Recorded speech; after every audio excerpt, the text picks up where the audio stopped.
unfolds. You should take my life, you should take my soul.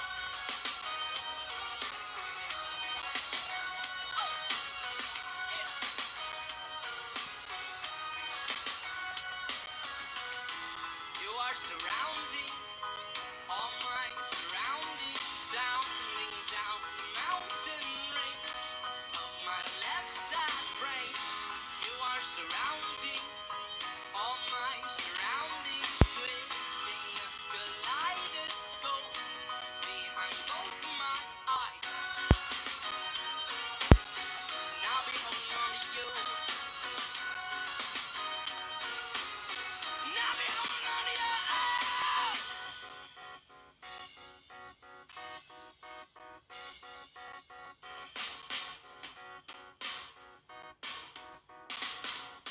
Remember the moment, you know exactly where you're going. Cause the next moment before you know it, time is slowing and it's frozen still. And the window still looks really nice, right? You think twice about your life, it probably happens at night, right? Fight it, but take the pain, ignite it. Tie a noose around your mind, loose enough to breathe, find and tie it to a truth. Tell it you belong to me, this ain't the deuce, this is the least. I have news for you, you must obey me. You are surrounding all my surroundings, sounding down the mountain range of my left side brain.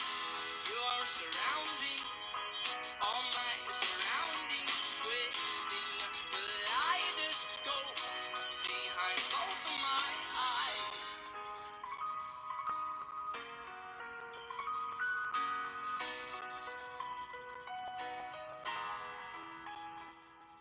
And it's in my face.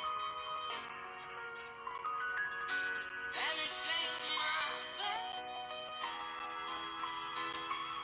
And it's in my face. And it's in my face. And it's in my face. And it's in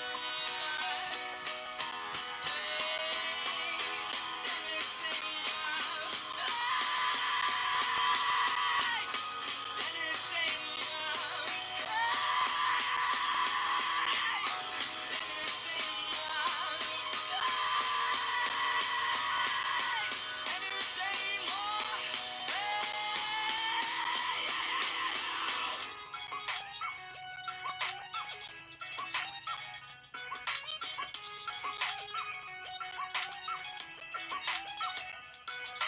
Lean with it, rock with it. When we gonna stop with it? Lyrics that mean nothing. We will get deep with the thought. Is it time to move our feet to an introspective beat? It ain't the speakers in my heart. It's a hush to make a beat. Lean with it, rock with it. When we gonna stop with it? Lyrics that mean nothing. We will get deep with the thought. Is it time to move our feet to an introspective beat? It ain't the speakers in my heart. It's a hush to make a beat. Lean with it, rock with it. When we gonna stop with it? Lyrics that mean nothing. We will get deep with the thought. Is it time to move our feet to an introspective beat? It ain't the speakers in my heart. It's a hush to make a beat. Lean with it, rock with it. When we gonna stop with it? Lyrics that mean nothing. We will get deep with the thought. Is it time to move our feet? It's time to make a beat. And I'll be rolling on the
whisper, a lattice of it reaching out. And I'm left holding my head, looking down at every grave. And two millennia passes to figure it away. And I've seen more villages burn than animals born. I've seen more towers come down than children grow up. Cross the peaks, cross the marsh, cross your fingers for the last time. Pass out the blame to someone, never stepping upside. Nobody's asking why is your head bent down. So there's trillions lost. I'm dreaming of a different time. And I'm left holding my head, looking down at every grave. And two millennia pass just to flicker it away. And I've seen more villages burn than animals born. I've seen more towers come down than children grow up.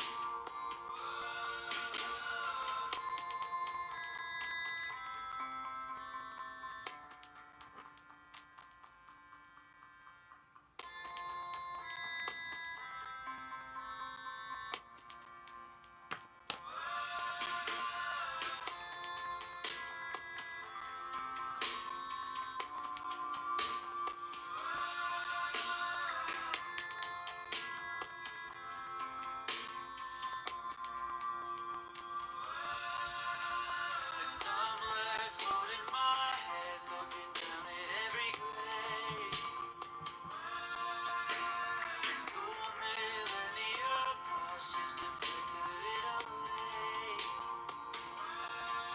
And I've seen more villages burn than animals born. I've seen more towers come down than children grow up.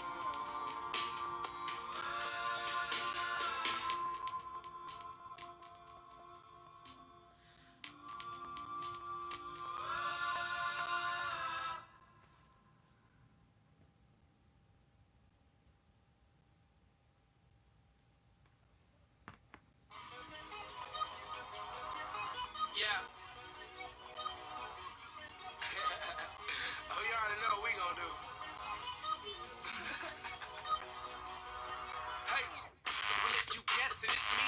You guessed correctly. I just stay with a stallion. You swear I wasn't a question. I'ma hit her with that pipe. Call that Nancy Kerrigan. Stay on the greenest greens. Call us vegetarians. You be on that minor league, but we smoke professionally. I do my job exceptionally. On point like a decimalist. The way I ride on the beat, man, I beat every street. It's done so effortlessly. Yeah, so the niggas can't sleep on me. There's no inception in this bitch. I'm top chef, you top ramen, I'm top shelf. No last call, tell the bartender what you got left. Pour it up, don't stop there. Hold your cup, take a shot, yeah. All night we celebrate, cause we everywhere and you not there. Ha, all we do is pour it up. All night, drinks down. And all we do is light it up. All night, all you see is strange clouds. Strange clouds, yeah. All we do is pour it up. All night, drinks down. And all we do is light it up. All night, all you see is strange clouds. Strange clouds. Blue jeans, I'm faded. Minding my own data.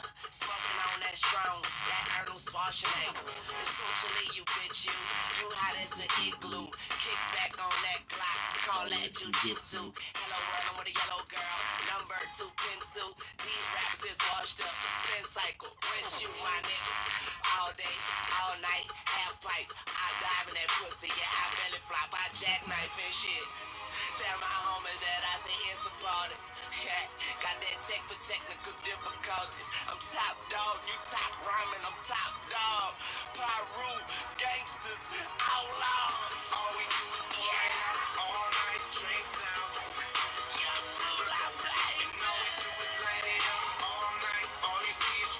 So we'll start in a minute, bro.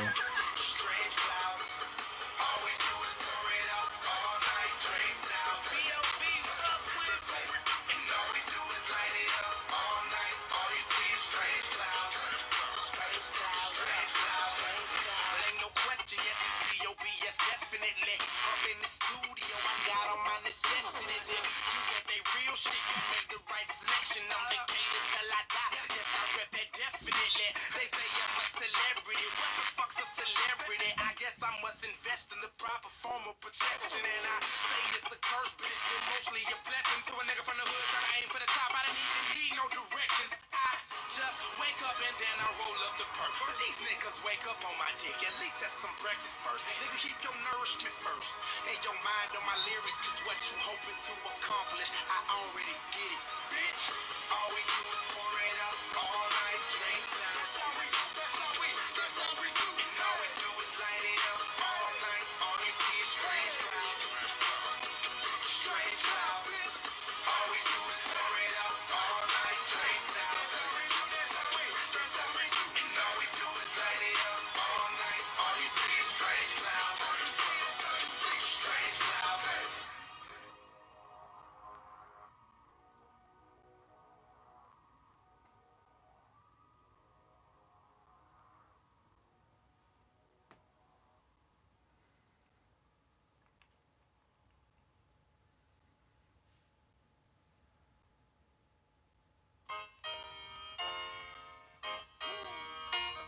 For the block, boy.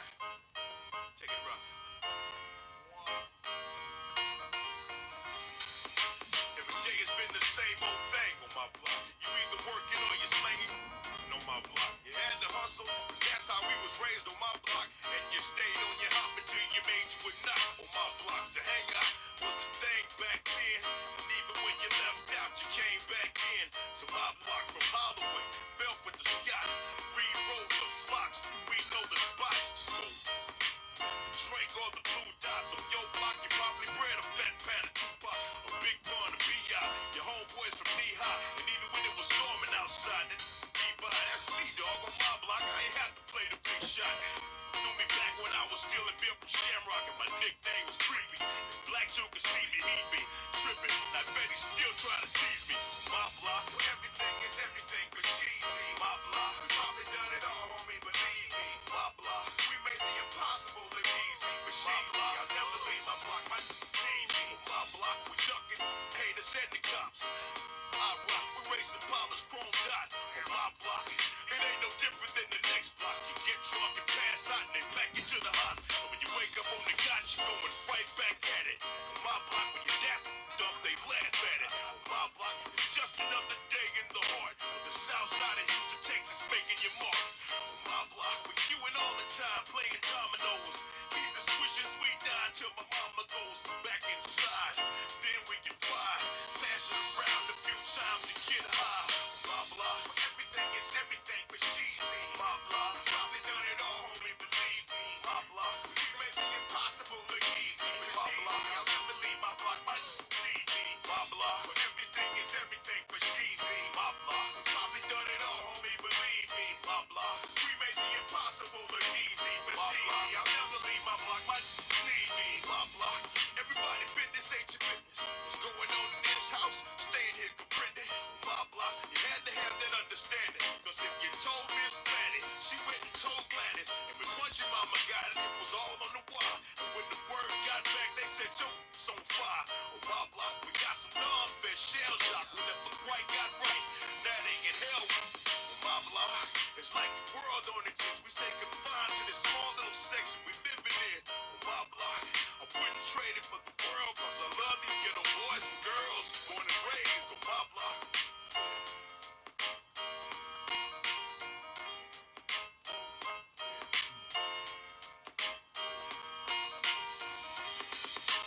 Blah blah, everything is everything for cheesy. Blah blah, probably done it all, homie, believe me. Blah blah, we made the impossible look easy. But cheesy, I'll never leave my block, my need me. Blah blah, everything is everything for cheesy. Blah blah, we probably done it all, homie, believe me. Blah blah, we made the impossible look easy. But cheesy, I'll never leave my block, my need me.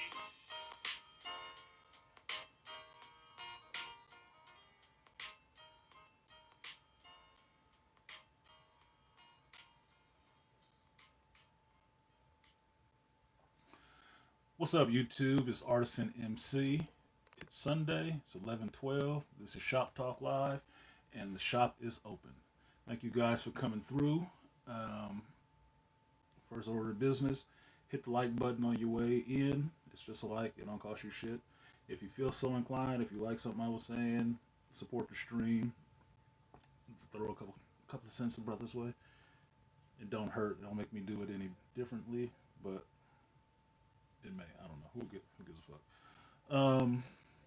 What's up, Malika? Shout out to Artie Ibmore for the Cash App. Appreciate that. Um, the link is in the description, and thank you for the share, homeboy. Appreciate that.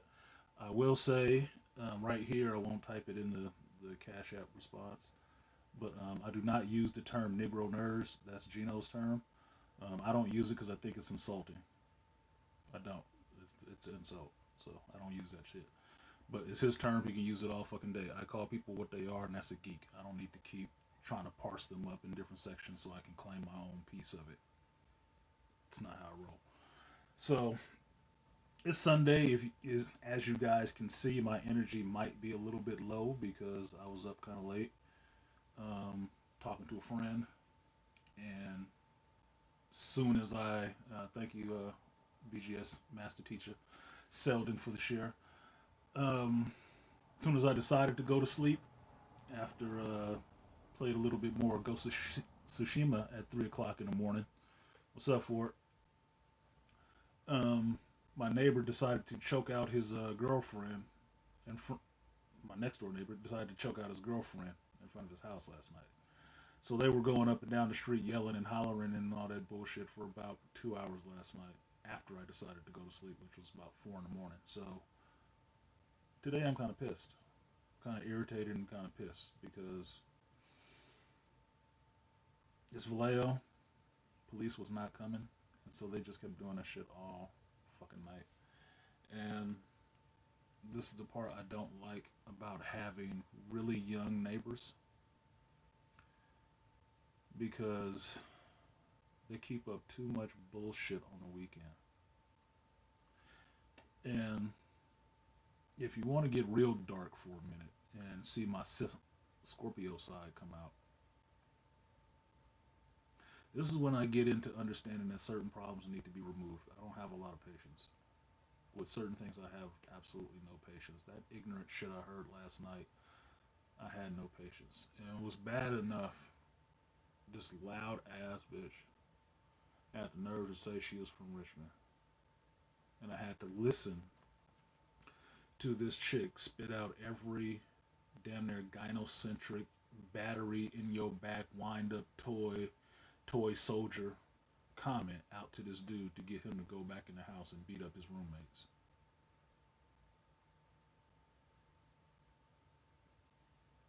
I needed that at 4 o'clock in the morning on a fucking Saturday. It's my fault for not going to sleep earlier. So today, on a few hours sleep, I'm thinking in a more mellow mood. I'll probably get off of here and go back to sleep, which is a fucking lie, probably not.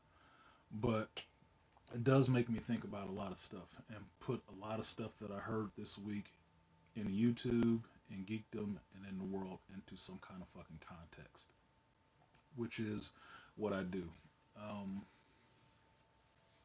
So I got geek stuff, got life stuff, got YouTube stuff, right? And you know how I do. I throw it up in the blender, it comes out, and it comes out all mixed together because there is some through lines in all of this stuff.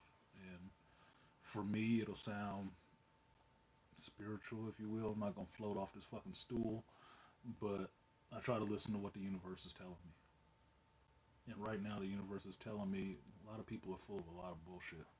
But that's common. Me and the universe have that conversation a lot.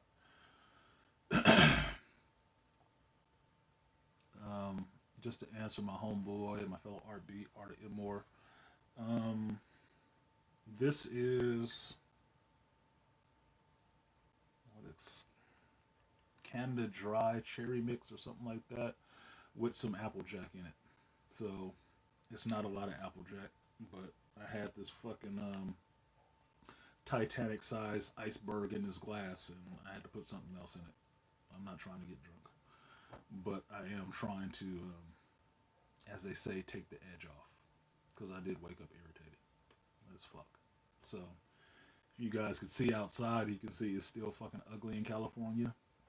You can see a little bit of a blue sky, but it's still gray as fuck. So at some point, I will have to go outside and wash my car off again because there's enough ash falling out this motherfucker that you need to be parking your car inside, and I don't. So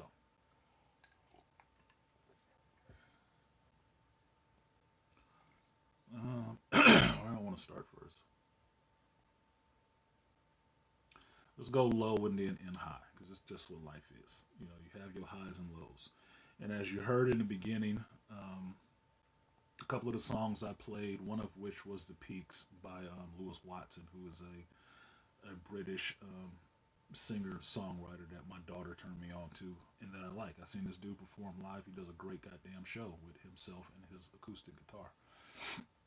And that song is not his. He got it from, I believe it was REM that did the original song back in the 80s. But he took it and flipped it a little bit and put his spin on it, which is what human nature is a lot of the time. We take things from other people and put our own spin on them and then put it back out as our own.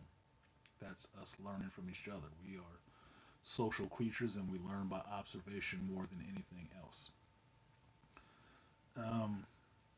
And so that song came to me because I'm thinking of the peaks of this YouTube shit, the peaks and valleys of this YouTube shit, of seeing it for so many years. And I don't say that shit to be trying to roll my dick out and say how long I've been in this space and whatever, because I'm seeing a lot of that shit going around with people. And if you listen to them, they ain't been here that goddamn long, because they saying some of the dumbest shit that has been covered in the last fucking 3 years, if not the last 2 years. And they still spouting this shit like it's new. And for me personally, I think I'm getting really tired of seeing the same old fucking tropes out of these people. Somebody new always wants to come in by talking shit about somebody else who's a fucking established. This is worse than the fucking rap game. Everybody got a diss track coming out to get their name known, and it becomes formularized. And I will tell you, the downfall in the variety and the seriousness at which people took the rap industry came when every fucking hood nigga with a microphone got in there. And I'm not saying that to disparage hood niggas, because I don't give a fuck about anybody trying to make their money. And I will try not to cuss, but when I get frustrated or angry, the shit comes out. It just does. What's up, Underrated Darkness? Because when that happened, I remember when E40 said that shit back in the early 90s about everybody getting into the rap game and turning it into the new dope game. That's exactly what the fuck you did. And that's why you can have something like WAP going on right now, because you turn the same dysfunction, the same space, into the same dysfunction that you said you were trying to escape from. You didn't escape. You brought it with you. You caked in it. It's on your feet. It's on your shoes. It's on your clothes. Because you never changed your fucking mind state when you came in there. Yeah, Cats, that's the thing. See, Cats knows a little bit. She a youngster and she knows because she actually listens to older people. Diss tracks sometimes made money if they were good. If they were good. If they sucked ass, nobody gave a shit. Right?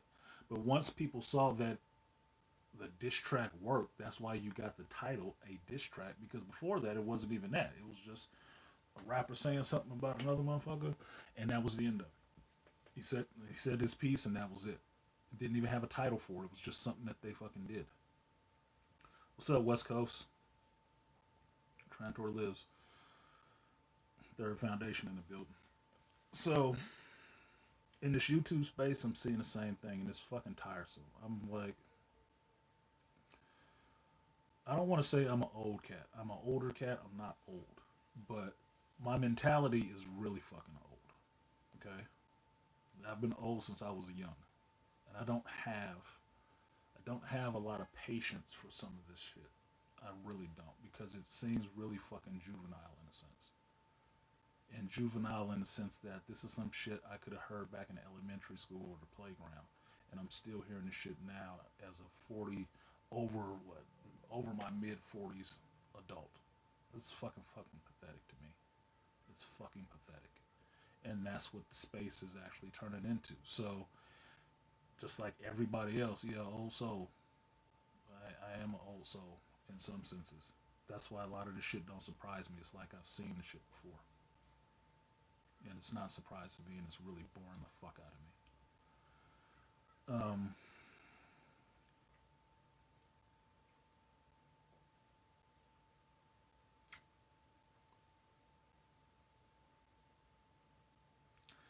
It bores me in a sense because it doesn't give anything more edifying to the conversation.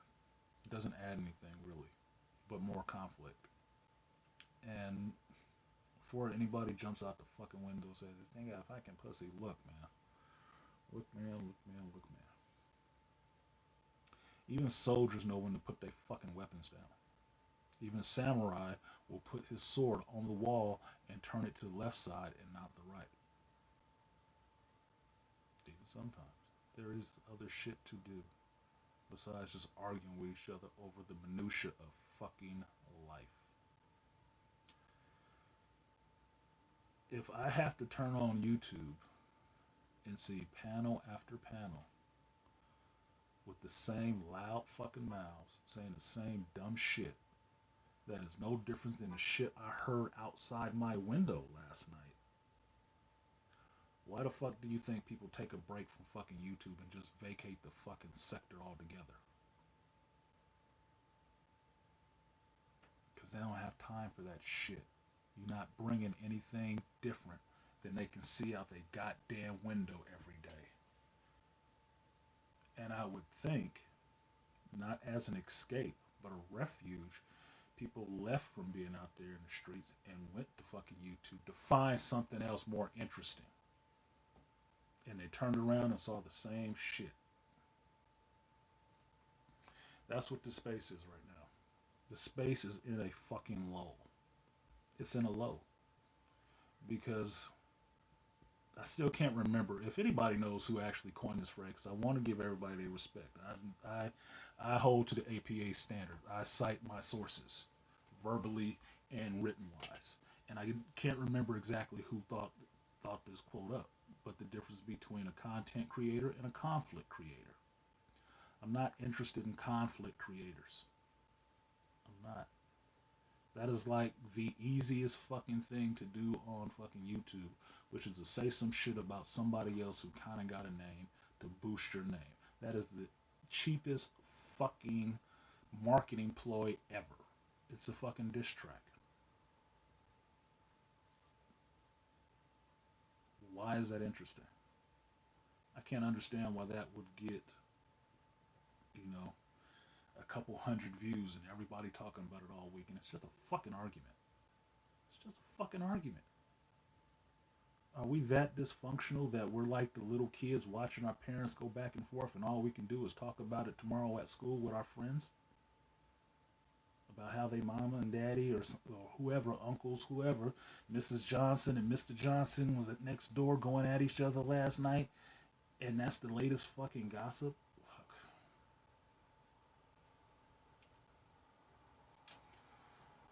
Look. Thank you, Malika. Ronan created the phrase? Okay. Shout out to Ronan, because I appreciate Ronan for that shit, because Ronan be dropping the real. As long as he give me credit for breadstick butter gang.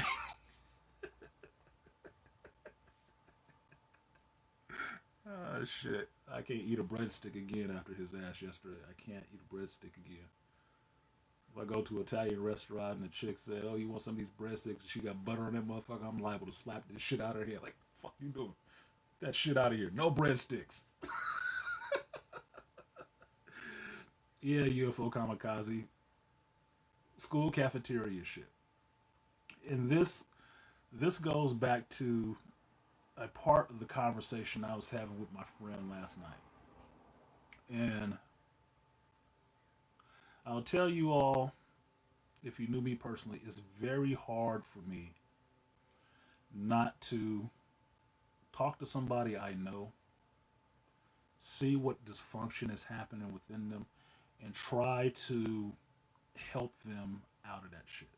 To try to show them where the barriers in their fucking thinking is, to move it out the way and try to get through. Right? It's just how my brain works. It's just how my personality is. I'm a pretty fucking decent dude most of the goddamn time. Okay, probably too fucking decent because I always try to help people.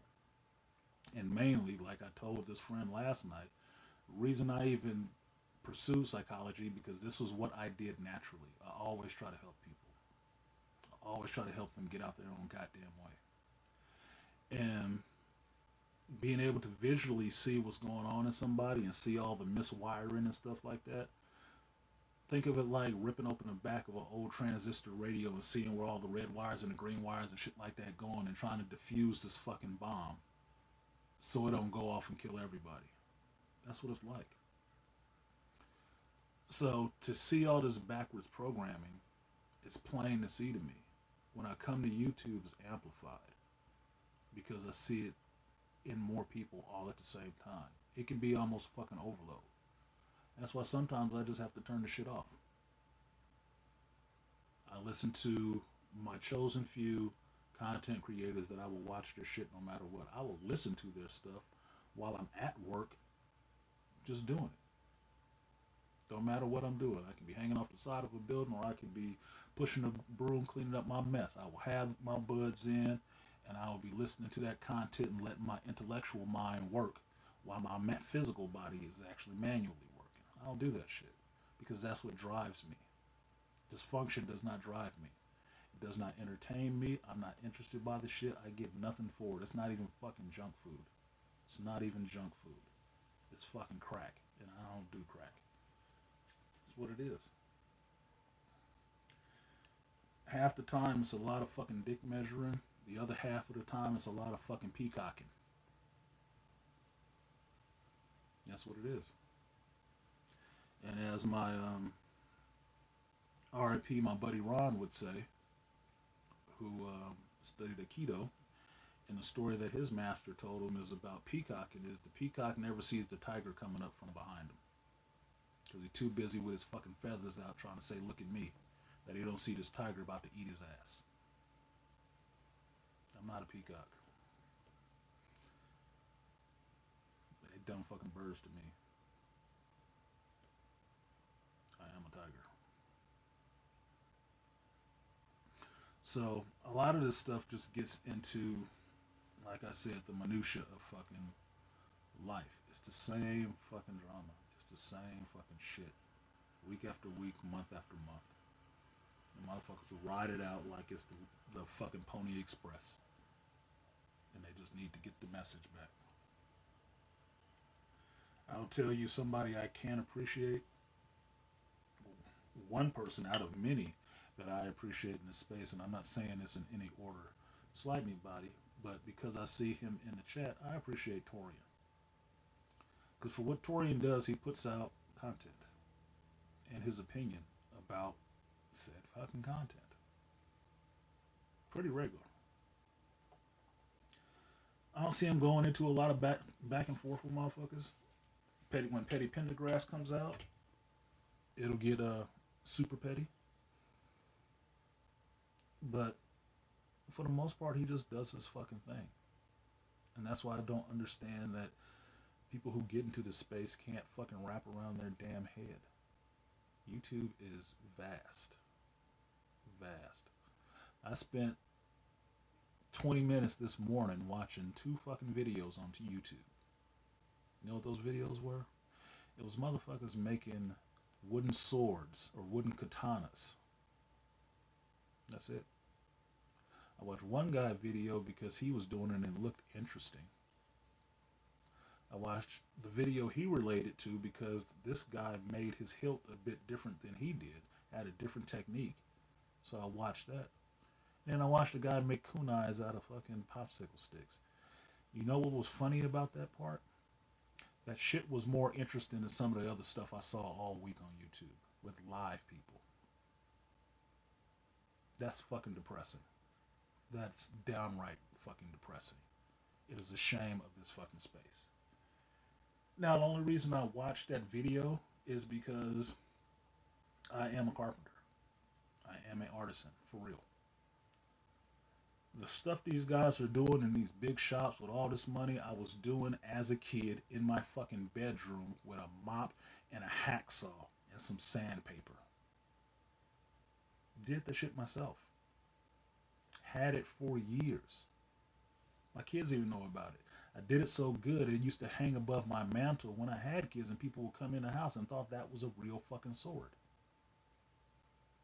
It was wood. So I'm watching these guys do this shit because I like people who can create. I like people who respect their craft and actually try to develop their craft and challenge themselves. Conflict creation ain't challenging yourself to do shit. It's hitting for the lowest common denominator and sweeping the leg, Johnny, on any fucking, you know, potential subscriber, follower you got coming into this fucking space. You're gonna kick them off their fucking feet, knock them to the ground, and get them to react to you because they're so fucking shocked. Like, motherfucker, why'd you kick me?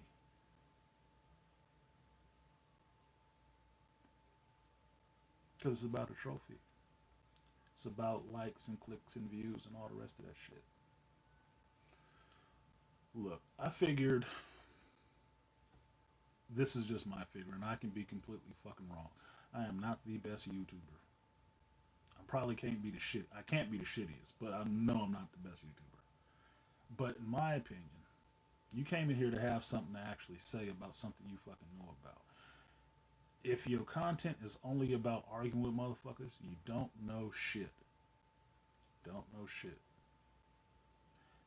And unfortunately, since everybody is primarily caged up in their fucking houses and starving for fucking entertainment, um, conflict does sell. I guess it tastes great, but it's less filling. They're fucking empty calories. So that shit can get promoted a lot. It can. It can get promoted a lot. You can have full fucking streams of that shit. But you know what I saw last night? And unfortunately, while I was on my phone call and not being able to get back to my RB Brothers panel and hear what they were talking about, I clicked over and watched another show.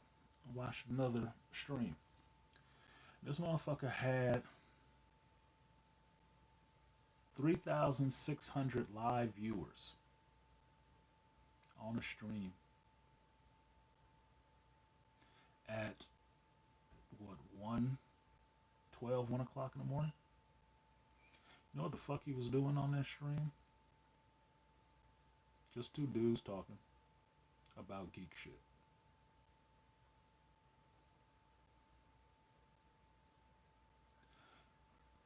Not even two brothers, not two white dudes. White dude, black dude. Just talking about geek shit. Why do you think that is?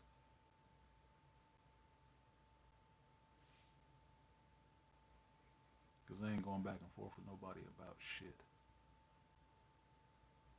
Probably don't even give a fuck. Now it helps that one of the guys is a known celebrity of a sense. They both could be to some extent. But they had 3,000 live viewers in the middle of the goddamn night. You know, nobody in this manosphere would even talk about that shit. You know why? Because they would have found this shit boring. You know why? Because there wasn't no fucking conflict happening. There wasn't no bullshit going on. Nobody was talking about WAP. Nobody was talking about who had game or not. Nobody was talking about what the Republicans or fucking Democrats were going to do for this election. Nobody was talking about none of that shit. Or excuse me, who better, who got more money. Nobody was talking about none of that shit. None of that shit actually fucking mattered. And that shit was echoed in the conversation I was having on the phone with telling somebody that what makes a man ain't fucking money. If all you're looking at this man for is that he's a failure if he doesn't have fucking money, you have a warped concept of what a fucking man is. So obviously, by comparison and contrast, a woman ain't shit but a vagina. And if you can't get any babies out of her, she ain't worth shit. I had to put on, literally in this conversation, I had to try to put on my BGS hat. And that fucking hat big. That coat don't fit me. I am not the master teacher, but I have learned at his feet. And some of the things I learned, I had to fucking slap this motherfucker in the face with and tell them to go back and do some more research and understand who the fuck you're talking about.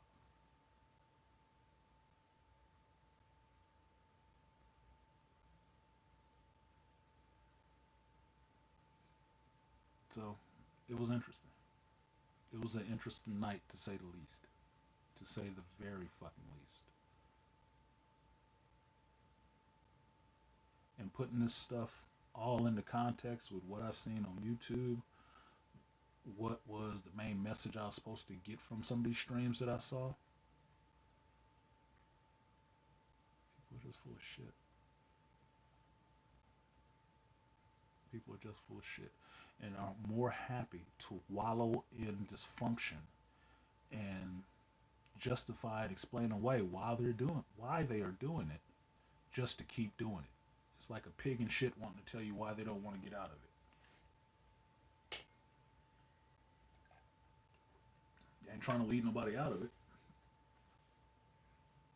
They just want to be the biggest turd in it.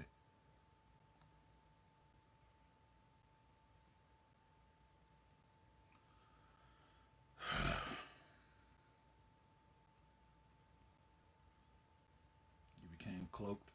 What are you talking about, Artie Moore?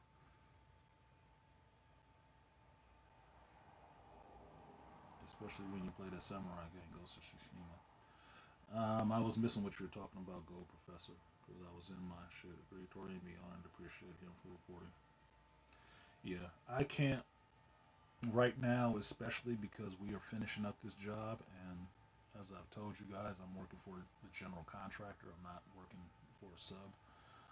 Um, it's a real rush to get a lot of stuff done, so I can't be jumping on YouTube all the time right now, or having time to put out a goddamn video, which is upsetting me. And I know it upsets my subs because I do feel some sense of responsibility to them to at least deliver something, 3 times a week. I haven't even been able to do that shit.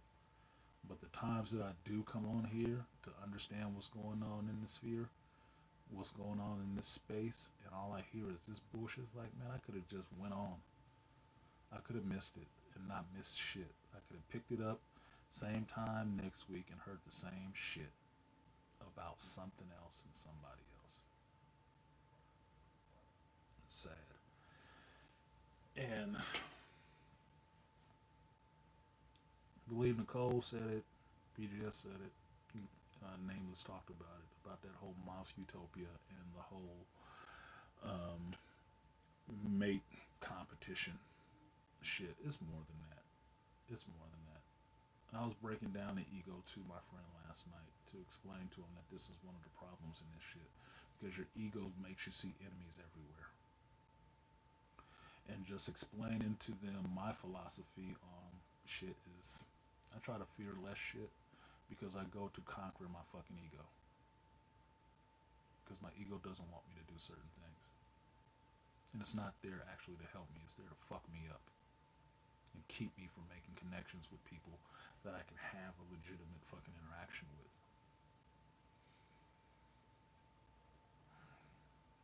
So, for me and my philosophy, I try to fear less shit. Because I know that fear is where my ego hides. My ego doesn't want to be challenged like that. Oh, this person could fuck you over. This could go wrong here. This could be this.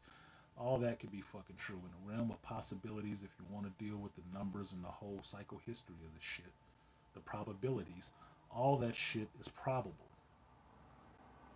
What you need to fucking do, though, is see what's the most likely to happen and plan your steps accordingly to make that the case and not the other case. I heard the same dumb shit out of this person last night I was talking to that I could hear on one of these fucking panels by some 30-year-old dude who'd never been married, never had no kids, never had a long-term relationship, telling everybody else, you can't get in a serious relationship because you'll get divorced and she'll drag you through court and all the rest of that shit, and think you could shut the fuck up and die from a stroke today. Because you don't know what the hell you're talking about either. Take one of those fucking darts and throw it behind you at the dartboard while you at it. You have about as much chance of hitting that shit. Because it depends on a lot of factors. It's just not a given. What's good, Double C? Go, Professor. That was a long ass comment, dude. I can't read all of that. I'm about to create some content in here. I don't reserve you this conflict. I need a solid 100 grand from everyone in the chat. Get the shot to get this comic book store. Yeah, go, Professor. That'd be awesome. That'd be some fucking conflict right there. Because inevitably somebody would be pissed off. Probably somebody who know me personally.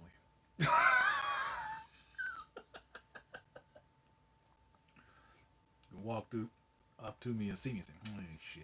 He ain't about shit. Yeah, cats, apparently, here's the funny part about this, Cat, just to speak to Cat's point for a minute. Here's the funny part about this now. What you can see in this space right now. Just watch it a week and figure it out. What's up, AB Media? Everybody's a psychic. Everybody's a fucking prophet. Everybody's a fucking teacher. And everybody knows more than everybody else in this goddamn space.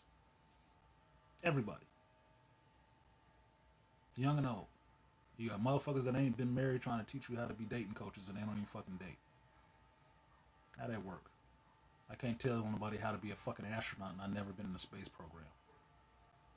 Can't teach them shit. Can't teach where you don't go. You got a bunch of 30-year-old people telling you about what life is and what life is about to grown motherfuckers who have raised children their age, still have children their age, raising grandchildren, and have been married, lived life, and all the rest of that shit. And they trying to tell them what the fuck it is.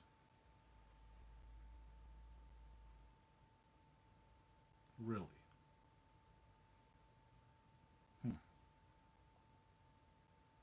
Part of the debate I had last night on the phone was with someone calling a 23-year-old man a child, a kid, and treating him like a kid because he acted like a kid. Oh, he acts like he's 16, so I'm going to call him a kid. No, the fuck you not. That's a grown goddamn man. No, but he acts like a kid. No. Get that shit out of your fucking head. A 23-year-old boy, male child, is a man. Not technically, not just in my opinion. Period. That's a fucking grown-ass man. If you're going to try to treat them like a 16-year-old, you got a fucking mental problem.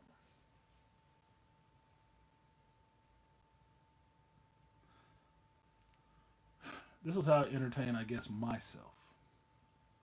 By actually talking to people, either face to face or voice to voice, and seeing how much dysfunction is out here in the world within these age groups.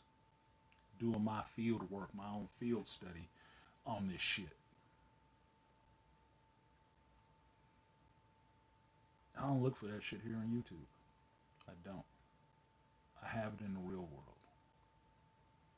I use this YouTube, this manosphere space as a mirror and a counter to that shit. I don't need it to resemble it.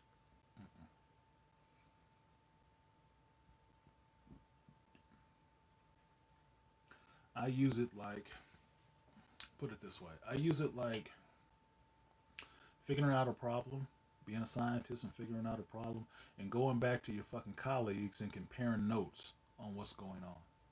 And seeing what they saw from running the same experiment. What they learned from doing their own research. And compiling that knowledge together so you can go back out to your separate cohorts and try to make those changes you want to see in a larger body populace. That's what I see it as.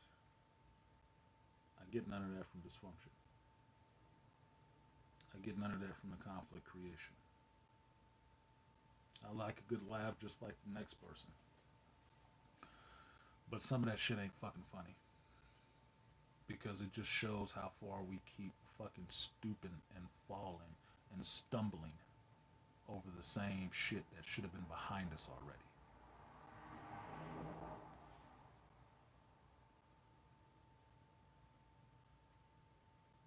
So, it gets to me. And it gets compounded by seeing it mirrored in the real world.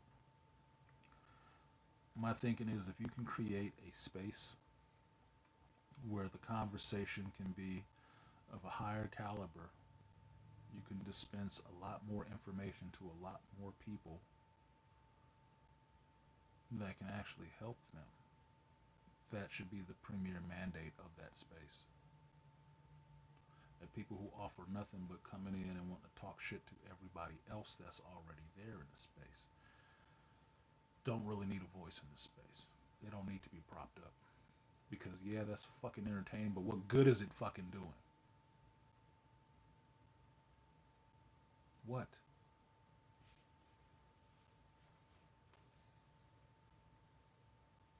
My understanding of things is when you know better, you do better. If you know better and you keep doing the same dumb shit, you haven't learned it. You don't know better. You don't.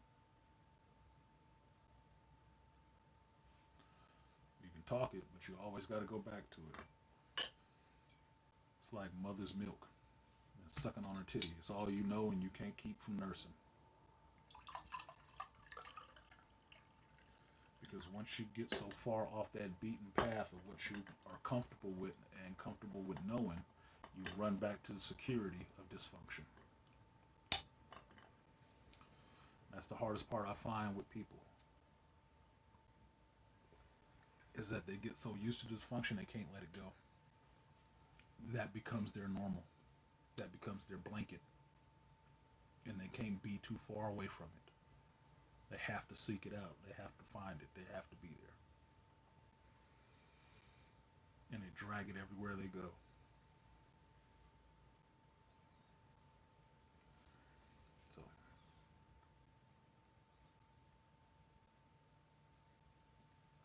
So, I'll speak on this part right here, which is with the little rant that came out about the whole red pill shit, and everybody had to say their piece on that. I'll say my little piece on it because it doesn't actually matter that much. But better content creators than me have already broke this shit down about what this person was doing when they said this shit, how this works, what their constituent audience is, and who they were probably trying to speak to when they said this shit. I'll just say it for me. Shut the fuck up. What difference does it fucking make what other men are doing to you? Only people worried about men being red pill or going their own way or possibly being a fucking incel or a simp or none of that other shit. Motherfuckers that got too much time to be worrying about the next man bullshit. I don't give a fuck who's a simp. I don't give a fuck who's red pill. I don't give a fuck about who's MGTOW, SYSBM. I really could care less. Because in my mentality, I'm already going my own way. I'm already trying to save myself. If other people are running in the same goddamn direction, oh well. Good. I've said it before. The finish line is wide. It's not a narrow fucking sliver that only one person can get through. Make your fucking choice for your life and go and live it. And shut the fuck up about it. You don't have to disparage anybody else doing they shit their own fucking way. Just do your shit. And stay on that. If you think that's the way to go, have the fuck at it. Nobody gonna stop you. And truthfully, as I told my friend last night, most people don't give a fuck. their damn self.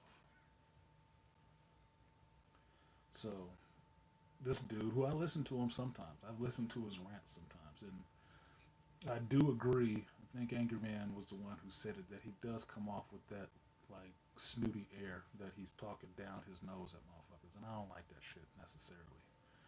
I don't personally feel insulted. I just think it's insulted to whoever the fuck he talking to, because I know he ain't talking to me.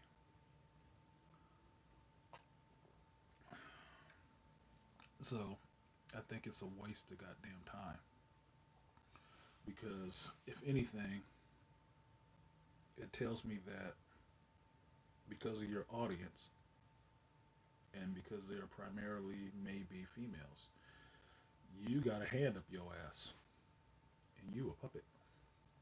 You're a fucking hand puppet at that point. Because what difference does it make to you as another man? Can't make much.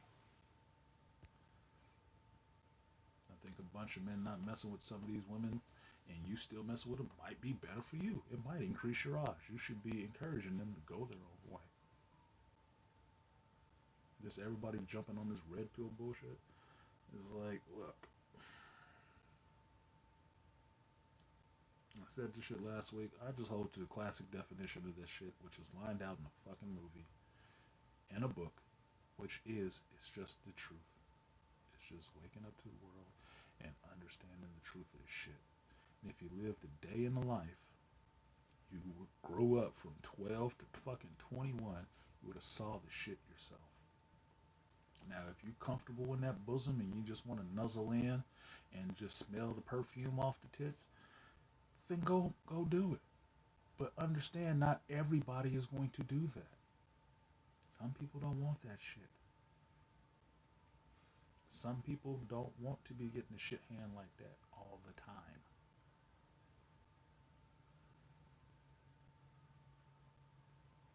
Yeah, cats, I thought he had his own agenda too. That's why I listened to him. I like people who have their own purpose. Not coattailing, not trying to parrot, not trying to copy, but have their own purpose. Because I like a myriad of different voices. Like, put it this way. In my mind, in this sector, there's one fucking angry man. There is one fucking angry man. Now, what I've seen in this space is a lot of goddamn pretenders. Like he was talking about. I've seen a lot of pretenders who will keep trying to attach their fucking name to him in some kind of way. Keep trying to steal parts of who he is and his personality is and turn that into a online personality so they can use that shit in other spaces. I've seen that. I can name at least 3 off the top of my fucking head. I look at it the same way as I look at everybody who was pretending to be fucking Tupac. You are a fucking knockoff, and a shitty one at that. There's only one. Figure out who the fuck you are and be that. And if you don't fucking like it, get the fuck out of here then. Because I can tell you I'm me.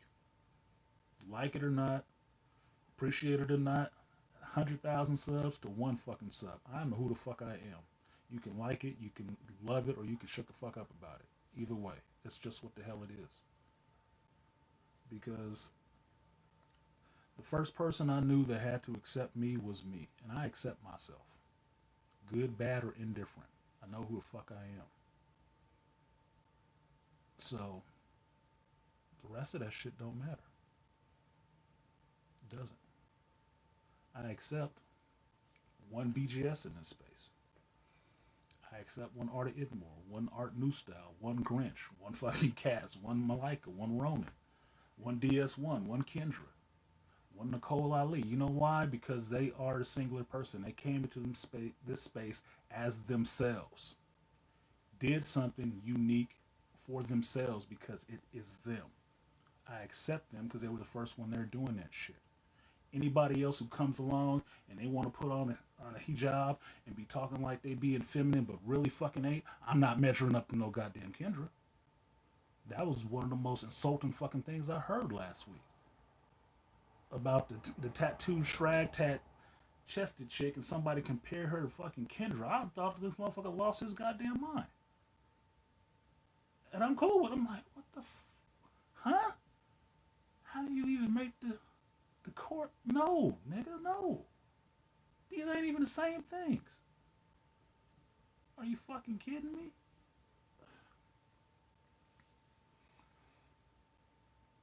So basically, at this point, what I'm seeing in this space is it is just turned into the hood, the rap game, with every half-ass intelligent motherfucker jumping up here and thinking they gonna make they money off of it. At this point, this is one of the things I'm hating about the fucking COVID. Some of these motherfuckers need to get their ass just back to work.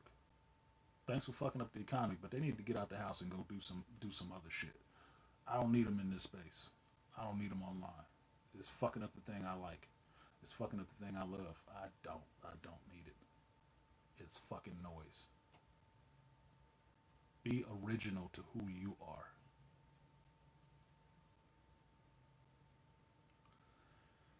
I can say for me, for my part, a little bit, when I came into this space and started creating content, because mind you, I had a YouTube profile and this shit forever. I've always been on YouTube. It wasn't that big of a deal. I didn't start coming on here really regular until I found Angry Man, and then I found BGS. And I found brothers talking about the same shit I was living through, had lived through, understood, and they were talking about it too, and realized they were going through the same shit. It wasn't about just me. It was bigger than fucking me. And in a way that made it all right. Not that it was happening, but it let me understand the greater context of it. That this is more of a global in the sense of black man's problem. What's up, Aquateki? Not just a personal vendetta against my fucking ass. Just for trying to be decent.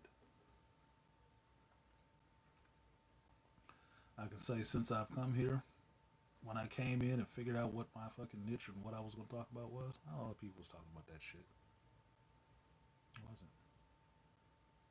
There's black geeks on YouTube. They don't talk about the shit I talk about. They wasn't talking about the fucking movies I talked about. They wasn't reviewing the movies I was reviewing. Fuckers do that shit now. I watched a dude that I respect as a celebrity doing basically a whole show like mine. Pulling 3,000 subs or 3,000 live viewers. Celebrity counts. He wasn't doing that shit before.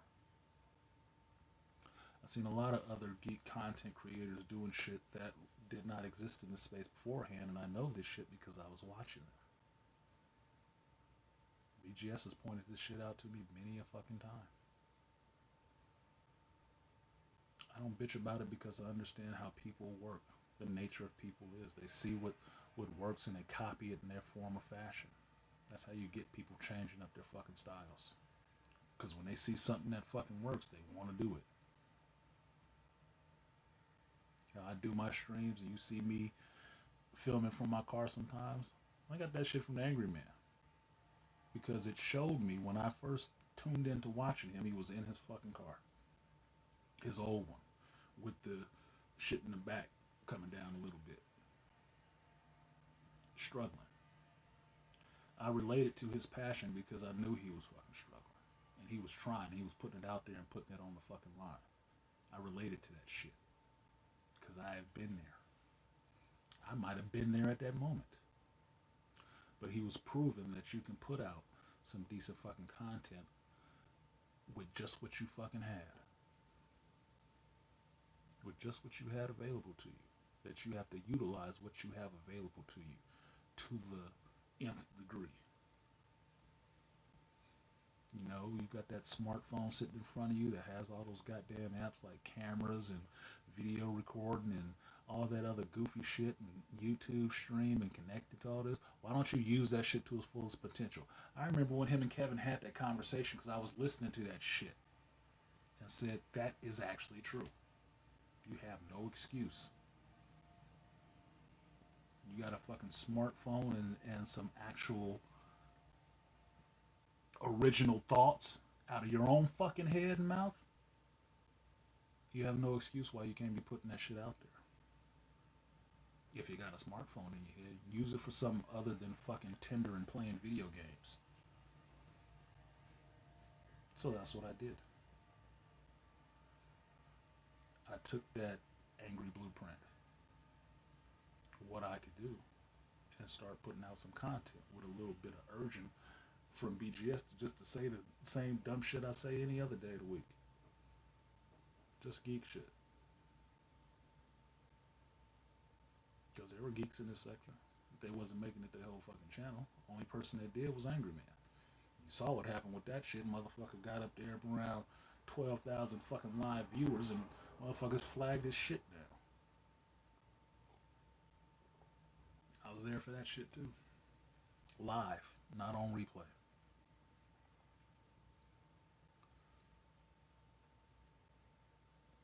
So that's why I don't get a lot of these, I don't even want to say new people, because some of these motherfuckers are old.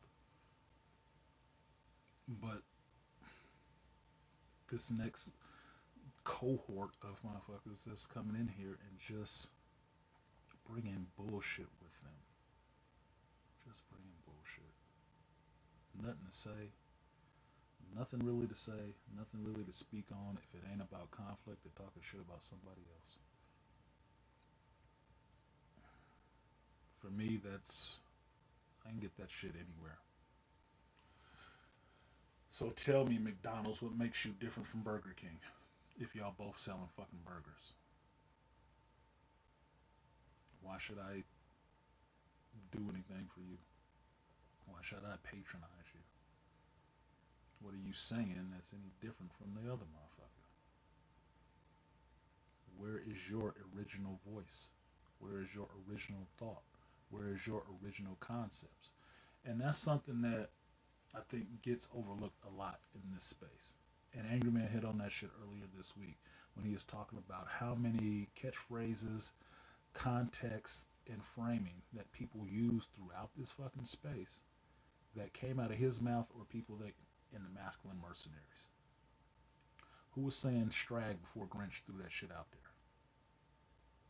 Who was calling motherfuckers a hyena before Angry Man broke down the concept of a hyena to the black community? Who had a term for the gynocracy before BGS said it? Who? I'll wait. But not long, because it should just come to you like that.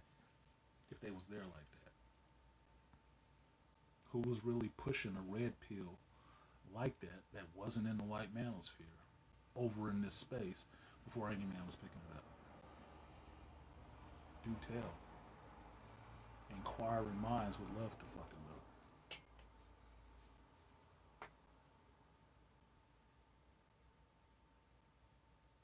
I've never been into middlemen or pretenders.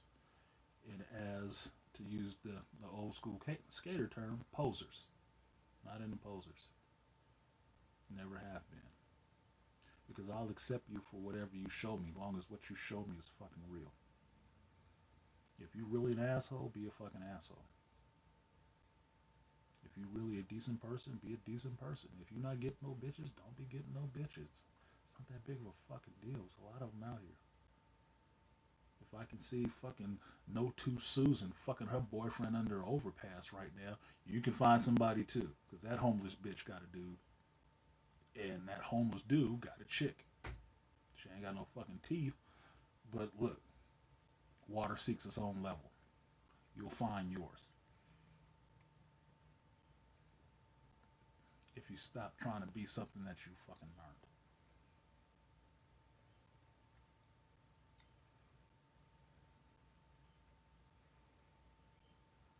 Horse burgers.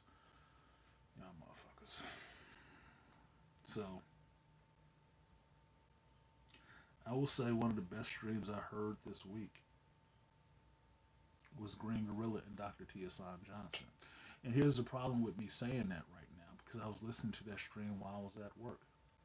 Because I listened to all this other bullshit the rest of the week, I can't even, for the fucking life of me, remember the points they were hitting on because Dr. T was cooking with fresh grease. The doctor with the T and the G with the PhD, they was hitting on some shit. That shit was fire. That was a good stream. I was pissed off at the motherfuckers working next to me doing all this banging and yelling because I got my buds in trying to hear this shit and they going into some stuff and they kept cutting out like, God damn it, dude, look. I gotta get off this floor. So I'm not getting breaks in the stream because they was spitting some shit. Just the two of them. You know what it wasn't about? Beef, game, dick measuring, ego stroking. Who don't like what? None of this shit. It was about some actually actionable, productive shit. What black men can be doing to better themselves and improve their situation and get out of slipping the noose of this gynocratic bullshit. Or if not just slipping the noose, being able to see the motherfucker sitting before you and not just willingly stick your fucking head at it and jump off the fucking chair.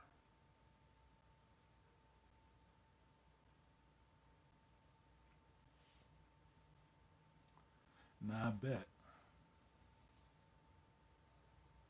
Well, that might be a sucker bet. But I was guessing how many views that fucking video has right now. And I don't think it's probably 2,000. I don't think it's 2,000. It should be. I don't think it is.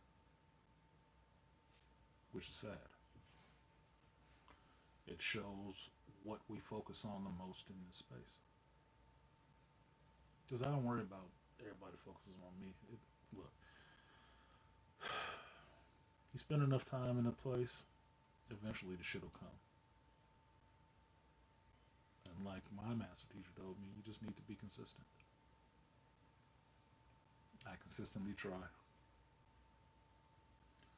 Life does intrude, and I do prioritize the outer world more than the interworld.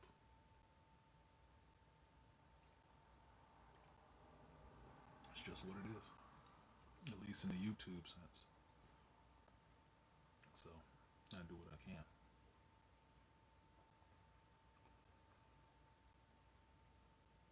The other thing that comes up in all this shit, just to move away from this whole YouTube stuff and my views, opinions, and shit on that, but actually, no, before I say that, the last thing I heard that kind of disturbed me and upset me last night was on my boy Artie Ibmore's show. And he started off his panel. He was doing a Saturday stream, and I jabbed at him a little bit about why somebody else is doing a live stream at 7 o'clock on a fucking Saturday. Right? And we kind of talked about it a bit, and I'm like, that's kind of fucked up. And he was telling me how he had heard the rumblings about people didn't think he belonged in this space. That he didn't, I don't know, that it wasn't the Coliseum. Like, he never said it was. He didn't. And I didn't get to finish my point because I was trying to leave work at that time, but I'll finish it right now. And I'll just say this to my art beat brother, and the rest of y'all here can just listen and hear this shit. Art, I told BGS before on a panel that I appreciated the fact when he had left, I understood why he did it. But I appreciated what I saw after that. I appreciated seeing brothers step up into the breach, because that was one of the first questions I ever asked BGS when I was on a panel with him, which is who carries on after him. I come from a union mind state, so I always understand that there's a master and there's an apprentice. And I was concerned because I could tell how much information this man had and how much he was getting out and how he could hold an 8-hour fucking hangout and be talking all the way through it on a number of fucking topics. None of it sounded like he was talking out his fucking ass. None of it. And when he finally was like, put the mic down, I'm out this bitch, Fuck y'all for not appreciating that shit. How dead it was in this fucking space. How the intellectual acumen of the motherfucker dropped through the roof, through the floor. But what I did appreciate seeing is who stepped up into that breach to try to mend that fucking hole that was there. Not because they didn't have respect for him, but they knew this still needed to happen. Arta Idmore was one of those people who stepped up into that space to try to provide something for other people so they could still have that camaraderie, still have that place where they could gather and express their thoughts and stuff like that. He was one of the people who did that shit. Was it the Coliseum? No, because Arta Idmore is not fucking BGS. And he never tried to be. Never claimed he was. There's been a lot of motherfuckers that have come through BGS who want to talk shit and talk down to people, pretending like they BGS, but they not. That's why they had to go off from BGS and start their own fucking channels. Because they couldn't overrule him on his own shit. So they started their own stuff. So anybody saying that Art of Idmore doesn't have a place here,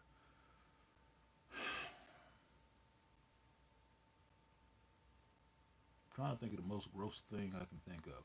So I'll say, and this is not for the kids, go jerk off an elephant's dick till it comes in your mouth and you drown on it. How about that? How about that?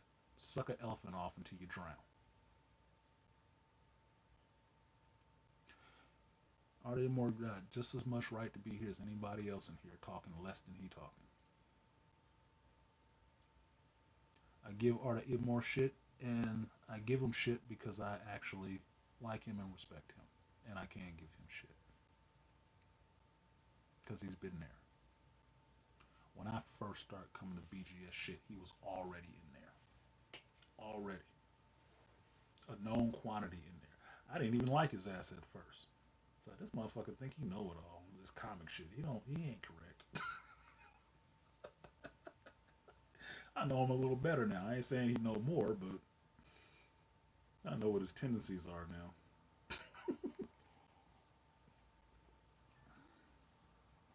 But somebody was trying to throw that shit at him. About shitting on his channel and him trying to run a hangout on Saturdays. He did that shit for y'all. Not for himself. It wasn't about no shameless self-promotion that most of these motherfuckers jump on panels to do nowadays. It wasn't that. He was doing it for everybody else. He was doing it for the space. I appreciate him for doing that shit. I couldn't have did it. Didn't. I knew it needed to happen, but I also knew it wasn't me to do it.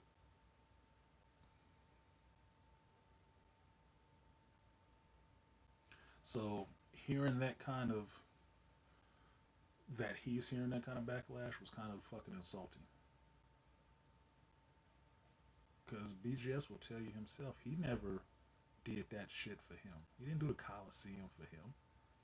He did it for the rest of y'all. That's why he dispensed so much information. That's why it drew such a cross section of different people and nobody was in there talking shit about one person or the other. I think when you had the Coliseum, you didn't have as much as this Pookie and Ray Ray bullshit jumping off. You didn't. You know why? Because you had ELs and Pookies and everybody else in there who had something intelligent to say there on the panel fucking talking. Together. And sometimes it popped off into some shit. Motherfuckers had to get sat in the chair. Yeah. But that's how you teach brothers. That's how you have to reach brothers sometimes. You have to sit them down, look them square in their fucking eyes and say, well, look, little nigga, you got this shit way backwards. And let me explain to you how backwards you got it. And you're going to listen to this shit right now. Sometimes you got to do that shit. And it's a labor of love. Not because you hate that motherfucker. Not because you're trying to get ego points out of running them down and proving how much you can fucking debate them. And yeah, I trapped them. No. No. It's about making the brother standing next to you the best he can be, just like you making yourself the best you can be. About looking to your right and to your left and understanding these motherfuckers in the same place I am. The better I am, the better they need to be. If I'm on code, let's get them on code. And you get the motherfucker next to you on code. So then we can all be here on code holding that fucking line. It ain't about important about who out in front. It's about who's standing next to you.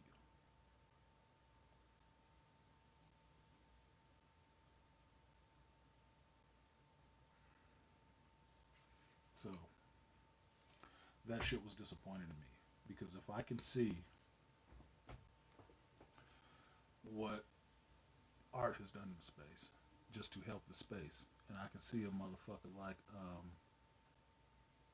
humping the washing machine changer doing what he doing in the space.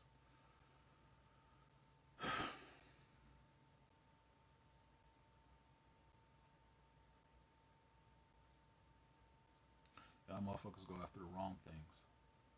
The wrong fucking things. It's not even the banana in the tailpipe. You the dog chasing the car in fucking traffic. You just waiting to get hit by something. And praying that the other drivers have enough, give enough of a damn about your life to not hit your ass.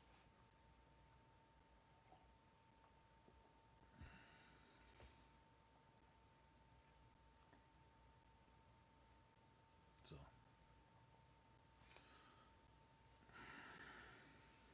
I don't want to say this, but like, share, subscribe, fucking hit the Cash App if you feel so inclined, or don't. I don't give a fuck today. Honestly, I don't. You do what the fuck you do. If I can hear shit about some chick doing fucking animal sounds making $100,000 on fucking OnlyFans, I know me talking my shit ain't making nothing. Because some motherfuckers will pay for the dumbest shit. Salute to BGS for the Cash App. Appreciate that. Police. Fucking hell. Shout out to Double C for the Cash App. Appreciate that. And Art of Itmore. I need 2 more people. 2. I do have a limit that I try to get, just to see if people are actually paying attention to this shit, or they listening to it in the background, or just floating on the cloud trying to be above it all. I don't fucking know. But I do try to get at least 5. I'm not trying to get rich off of this shit. I'm just trying to do it and see if I'm connecting with some of you motherfuckers. So, the next part of this shit I saw that comes into this whole thing was, as you guys know, I watch a lot of movies when I can now. And one of the shows I watched yesterday was Chef's Table, because I like to cook. You may or may not know my son is a chef.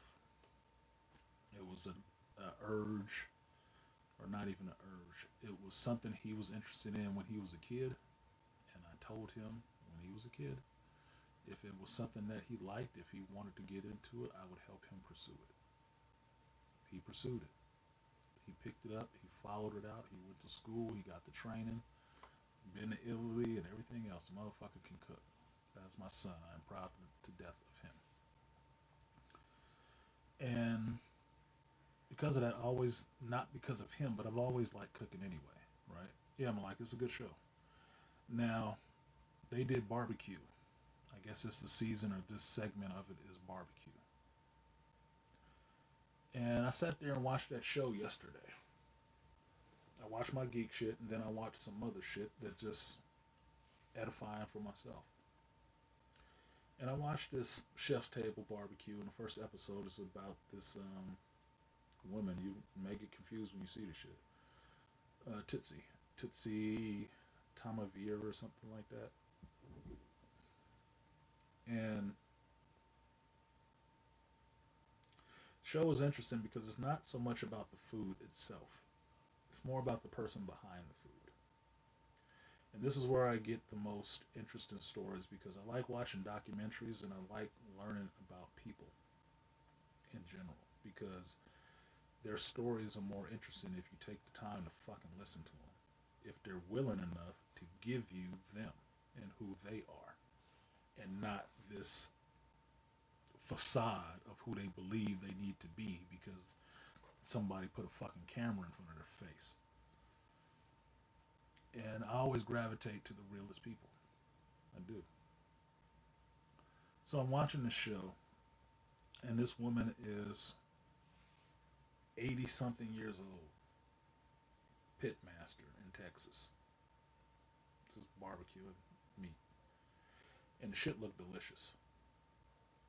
Now, the more interesting part about it is not how she grew up, because she grew up after the Depression, on a farm after the fucking Depression, and how, in common hood terms, she had to hustle and get it out the dirt to survive and stuff like that with her family.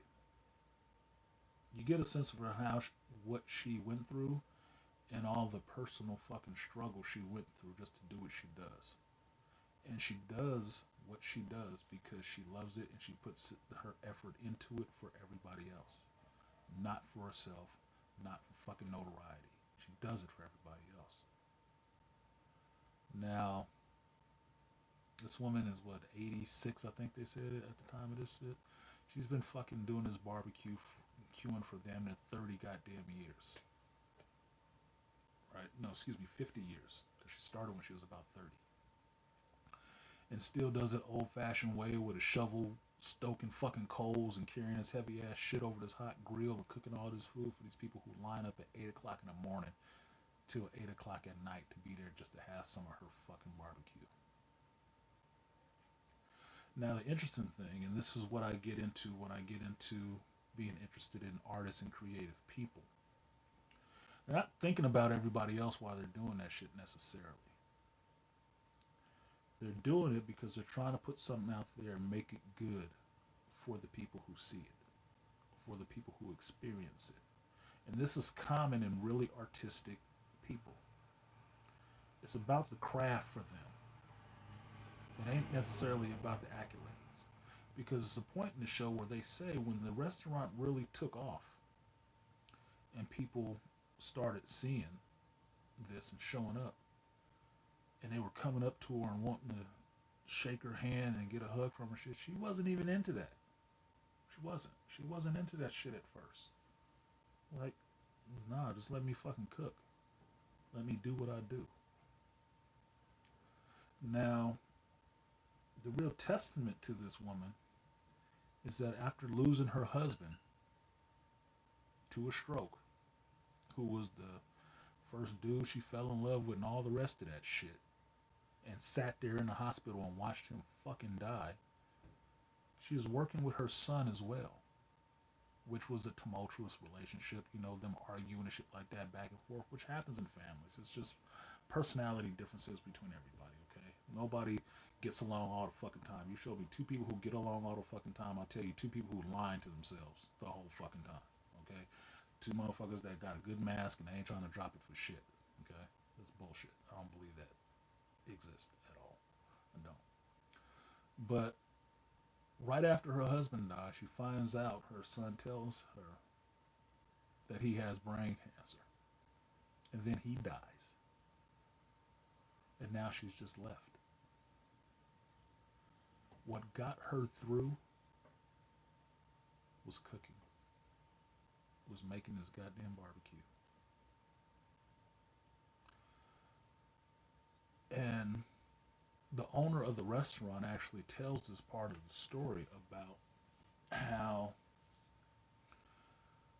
she was doing all of this and the restaurant had won awards and stuff like that, but he realized she needed help.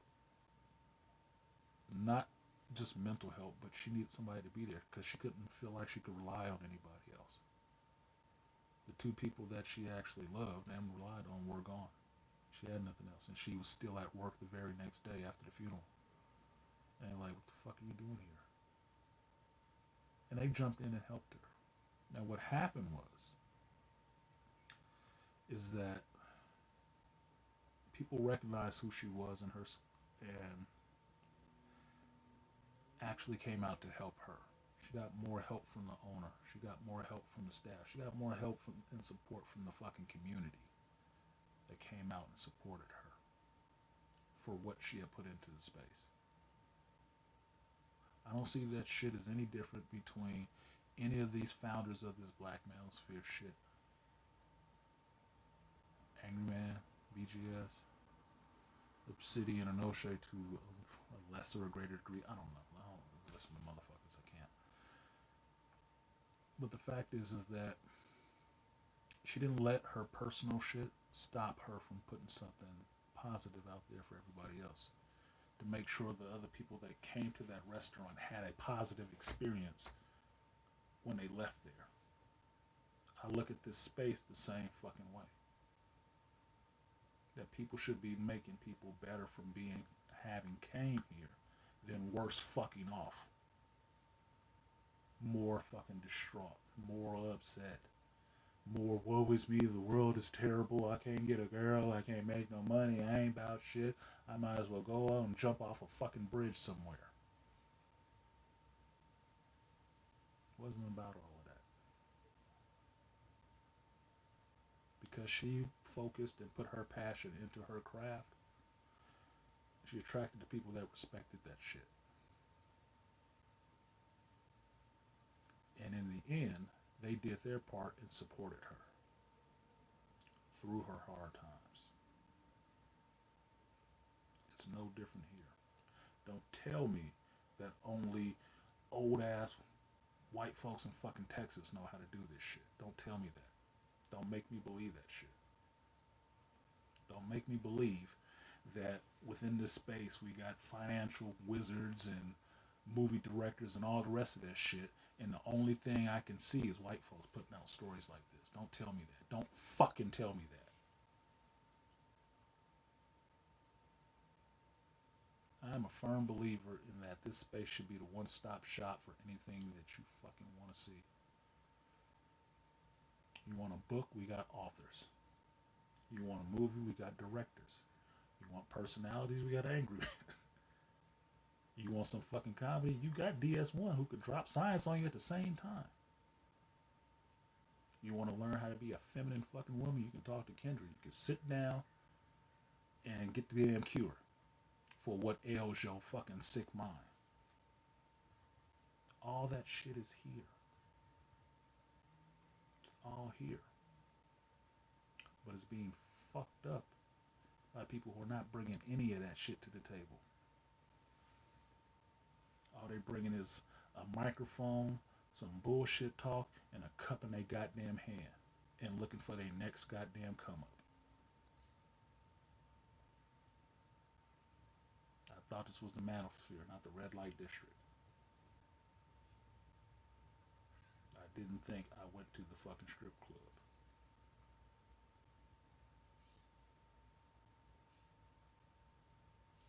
Now, that show, the Emosphere, yeah, cats, look. Look, look, look, look, look. Cats, I feel a little bad for you and people in your age group, like West Coast and stuff like that, because y'all gotta live with these motherfuckers. I'm older. Sooner or later, I'll be out of this motherfucker and y'all be left to deal with them. And y'all gonna still have to be fighting these same goddamn battles with these same dumb motherfuckers.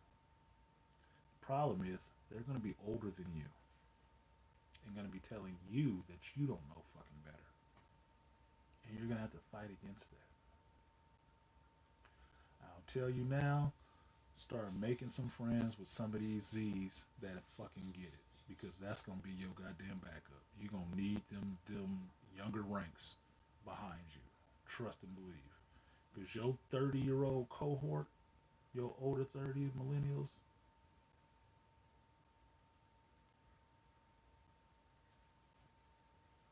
some of the motherfuckers is not savable. Trust me. They're not. And I don't like saying that, but it's not for me to like it or not like it. I'm just saying it's kind of fucked up. Cause trust, and believe. It's absolutely disappointing to me to talk to people in their fucking 40s and hear people talk in their 40s and they get it just as little as these motherfuckers in their 30s. Because these are supposed to be the elders to teach the next generation. And they know shit. They know minuscule amount of shit. Minuscule. And they got the loudest mouth.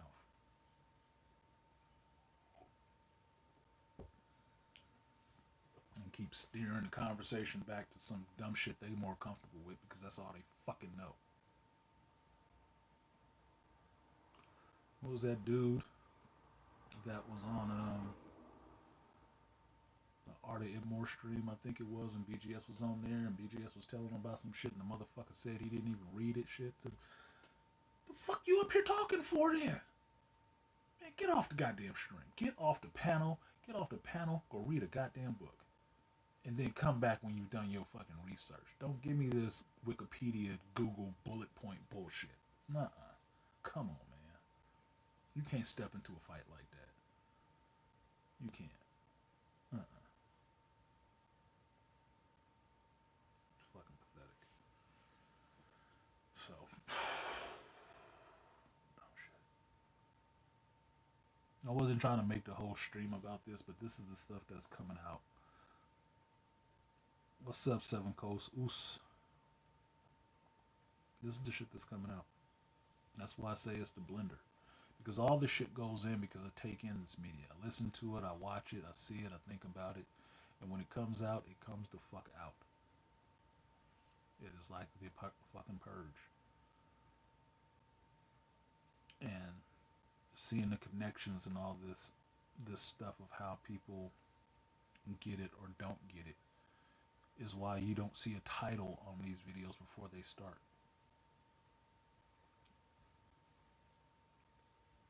I know what I have my list of stuff that I know I want to talk about because I write it down during the week. But how it comes together, it's like jazz. It happens on the spot. It's not something that I plan out completely. I'm going to say this at this point, I'm going to say this, and I'm going to pause, I'm going to breathe. No, it's not how I roll. It's not how I do things.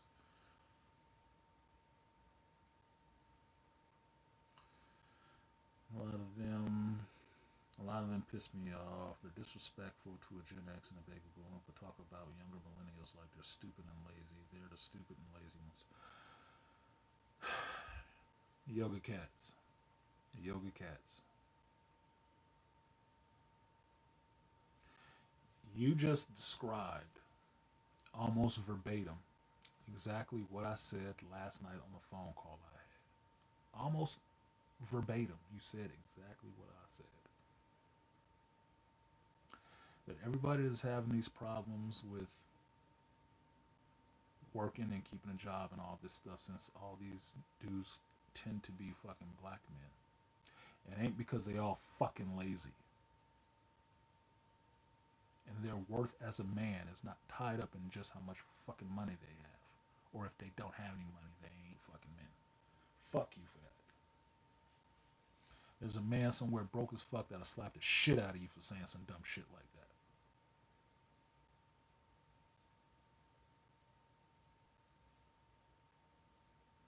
There's some children online on YouTube who have a lot of money and no fucking sense at all, and I don't even see how they consider themselves men.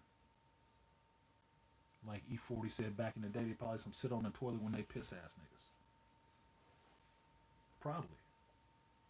Because some of the shit I saw yesterday, thanks to Ebo Sosa for giving me the worst fucking vision in my head I could ever fucking have, doing some goofy shit of fucking a washing machine. What the fuck is wrong with these people? Why? How do you even listen to them? I can't listen to nobody who ain't done some shit that I would actually want to do. Can't. It's hard. You know why? Because they talking out their ass. can't do it. Beyond that, I can't stand next to somebody telling somebody else about some shit that they've never done. I can't even stand next to them, listen to that shit. I'll be the first one to say, no, no, no, no, no, man. That ain't correct. No, don't do that. You're gonna fuck up the next generation. Can't.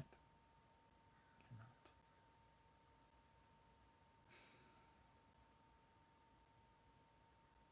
Yeah, niggas playing with fake knowledge. Niggas love explaining some shit that they don't know about. I learned a long time ago there's nothing wrong with saying you don't know. My mother didn't like that shit too much. So I figured out how to have a reason to know what the fuck it was I was doing. But when you get to that point, you just become more conscious of what it is you're fucking saying.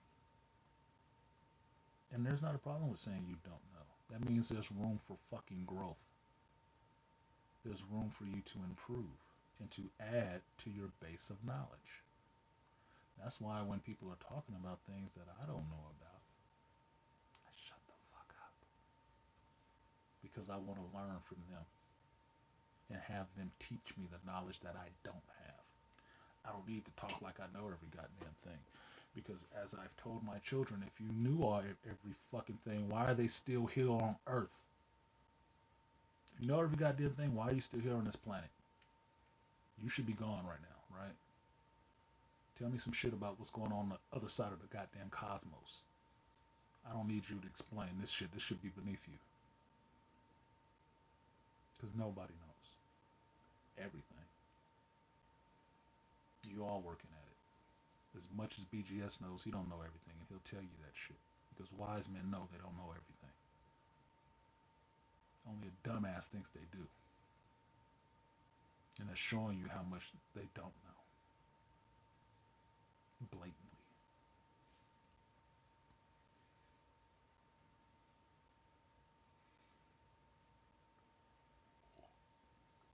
And just for RDA more, this ain't even alcohol no more. It's just ginger ale.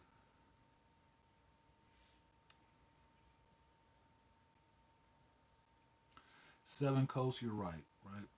Seven Coast says exactly. It's the spirit of jealousy that makes these brothers steer others in the wrong direction because they can sense that these young dudes will surpass them. Exactly. I had to tell my friend last night, just to bring it to a personal context, why I'm not at the company I was at before. And it's not because I was shitty at my fucking job, because I'm not shitty at anything, really. I may be shitty at being a YouTuber, but it's a work in progress, motherfucker. But I had to explain this shit to her, that the reason why I have been at times unemployed was never about me being shitty at my job. Never about me not having the skills to do what I do. It's always, inevitably, because the person above me is worried about me surpassing them. And like a bitch. A bitch. They try to suppress people from surpassing them because they believe it puts their position in jeopardy somehow. Not realizing that they had to surpass somebody to get to where they were. That's the nature of things. People are supposed to surpass you. Your children should surpass you, just like you should surpass your fucking parents. But you gotta earn that shit. But what motherfuckers do that are so insecure about that kind of shit and worry about it so goddamn much, like it's gonna take food out of their fucking mouth, they will stifle you. They will try to cut your ass off at the knee so you never surpass them. That's part of the problem that you have in, let's just say, corporations and shit right now. Whereas my friend would think, oh, they just didn't want their job because they was lazy and whatever the fuck. I had to actually bring it back personally. It's like, no. I know for at least one situation, and this is mine personally, so that just makes it anecdotal. But that wasn't the case. It wasn't the case. People who can actually make some real change in this world are usually the ones who get fucked over. Especially if they are, I wouldn't say trusting, but don't focus on that shit like that. Think of it this way. For all my basketball fans, everybody who like basketball, at least in the East Bay, you know about the Gary Paytons and the what's some of those dudes from that era? I can't think of them, but you know about all these really good basketball stars that made it into the NBA and stuff like that, and they're sort of the guys that everybody fucking knows, right? Do you know behind each one of those guys there's somebody who was better than them that never got that shot? The one I think of is from here in the Bay Area, which is Hook Mitchell. So while Gary Payton and all those dudes were getting to the NBA and balling and shit like that, they looked up to Hook Mitchell, who was on the baseball court, or excuse me, on the basketball courts on the blacktop, better than all of them. And they will tell you that to a person. You know what his problem was? He was fucking damn near homeless out there in them fucking streets. Fucked up family life, fucked up circumstances, never got the break for him. Some people get it, some people don't. If you want to take it the fucking white boy way, everybody knows who Tony Hawk is. Everybody knows who Stacy Peralta is and all this shit, right? Not everybody knows about Jay Adams. He was better than them. You know why? Because Jay Adams was in the streets and got fucked up with drugs and all the rest of that shit. And was a better skateboarder than any of them. Natural fucking talent. Ingrained, born in him talent. Just like Hook Mitchell.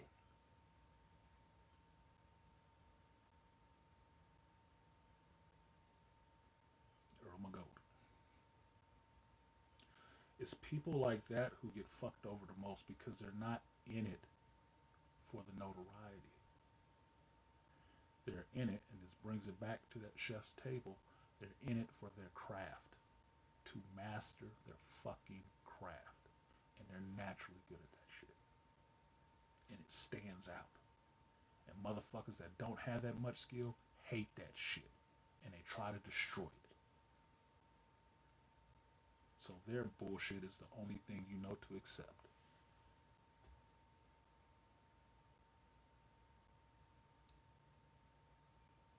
That's what happens here on YouTube a lot of times. All these subpar motherfuckers jump up here because they got a little bit more money and a little bigger mouth to talk shit about everybody else. They don't give a fuck about it like that. These young dumb motherfuckers jumping up here talking that shit, same thing. You know why they hate all these old niggas? These know-it-alls and shit? Because they know little and they haven't reached that age. And they can't dispute that shit. They can't debunk it. So they have to try to destroy it. Because if they can destroy that, then you have to accept them and their bullshit and a little bit of knowledge that they might have.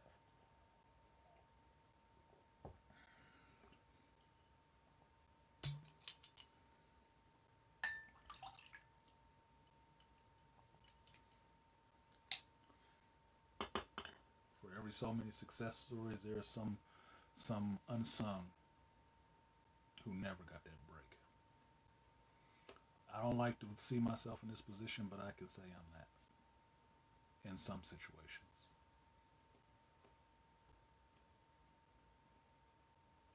You tell me another black geek who's on YouTube talking the shit that I'm talking, the way I'm talking it, from the perspective I'm talking it, not with a fucking tuba sticking out my ass, blowing it, but actually talking from being in a shop, doing this shit, having children, being married, being divorced, doing the child support shit, raising the fucking kids, having an actual profession, having a corporate profession, doing the college thing, doing the trade thing. Who's talking from that position? And I don't toot my own fucking horn about that shit because it's just shit that I did because I wanted to.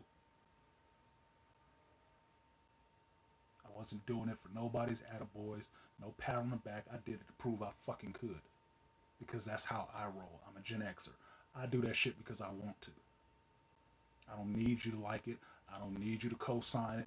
I don't need you to clap your hands and say Hercules for that shit. I don't need none of that shit. I need you to say the fuck out my way and let me do what I do. That's it. because I wasn't raised on this. Everybody gets a trophy shit, and everybody's giving you the attaboys and worried about your emotional, psychological development. No, I wasn't raised on that shit. Get out there and do what you need to do, and understand nobody gives a fuck, and they're gonna try to stop you. Good luck.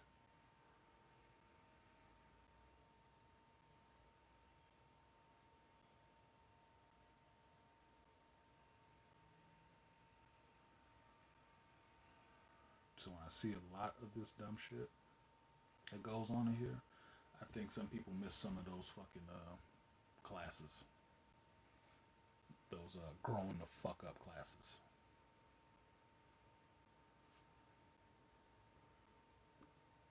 And that's disappointing because they don't, you know, do late ones.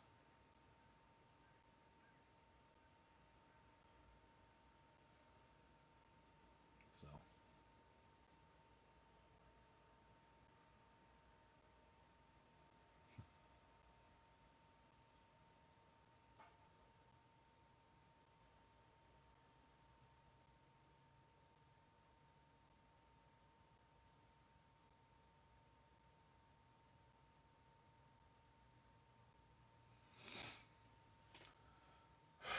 I would say the last part on this is that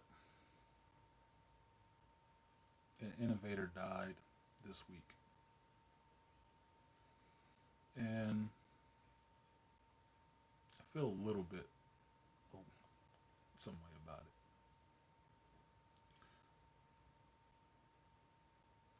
Yeah, fuck your feelings. I'm gonna cry. Yeah, go cry in a river.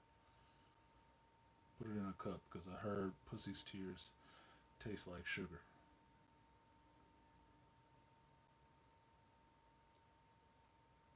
Or excuse me, not pussy's tears. Baby's tears taste like sugar. Go fucking cry, baby. So, if you guys don't listen to reggae, you might not know that Toots of Toots and the Maytals died this week. And he is credited as being the person who called reggae reggae. Now, if you remember not too long ago, I gave a shout out to my grandmother's husband, Hux. And then for Brown, R.I.P. Hux. He was a bass player in Toots and the Maytals. Grew up with them in Jamaica. This man, Hux, is worldwide known, and I never knew that shit for a long time when I was a kid because he was so fucking humble about that shit. It was just something he did. It's just something he did. He didn't put a lot of stock into it like that. We had to have other people come up to us and be like, "Oh shit, this is so and so. Oh my god, like the fuck, this the rum and orange juice drinking dude that like to talk shit and like the 49ers in the house. What the fuck you talking about?" Completely different, right? Completely different side of a person who doesn't put a lot of stock like that into that. That's not the first thing he's saying when you meet him. It's just him. Now, he died a month or so ago. Because of this COVID shit, there wasn't no funeral. Nobody got to go to his fucking funeral. And my grandmother is living in her house alone now. After she was married to some dude for damn near 40 goddamn years. Now, the lead singer who started the group, Toots, died this week. Probably some complications from COVID and some other shit, right? And my mother sent me the article on it. And I went and read it. And in reading that article, I didn't see the mention of Hux in there. And that kind of pissed me off. Now, it pissed me off after the fact of me making a joke to my mother about the shit because when she sent me the article and I read it and it's like Toots died and I put in the thread for the family like what the hell is guy getting the band back together or what? right? This is an offhanded comment. But then reading the article, they didn't mention Hux, which was upsetting to me because I know I've seen documentaries with him in it. I've seen pictures of him with this group back when they started this shit. To name everybody else and leave him out is kind of fucked up. But for me, it's par for the course. And it comes back to the conversation I was having with my friend last night, is that people's fucking egos are fucking ridiculous. For me, that's one of the main things that is killing this fucking society, especially our women. Too much fucking ego.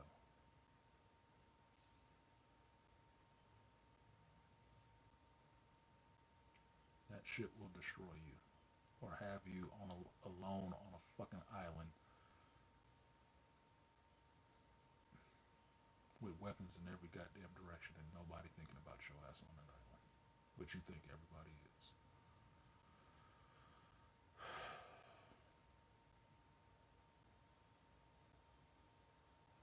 But beyond that, it doesn't take anything away from Toots. He was an innovator. He did coin the term reggae. And he did do something that he just started out in fucking little island in the Caribbean doing with his friends. And just putting that love and that passion into it, which turned into something. And he gained notoriety for that shit. It didn't happen all at once. Just like the chick on Chef's Table. It ain't her restaurant. She just in there. And it took 5 years for that motherfucker to actually start growing alive. 5 years of grinding and sweating over them fucking coals to get it. For Toots and them, I can't remember how long it took them to even get a fucking break. They was just playing locally. But one of the lines that came out of that Chef's Table thing was that the woman was saying, Tootsie was saying, was that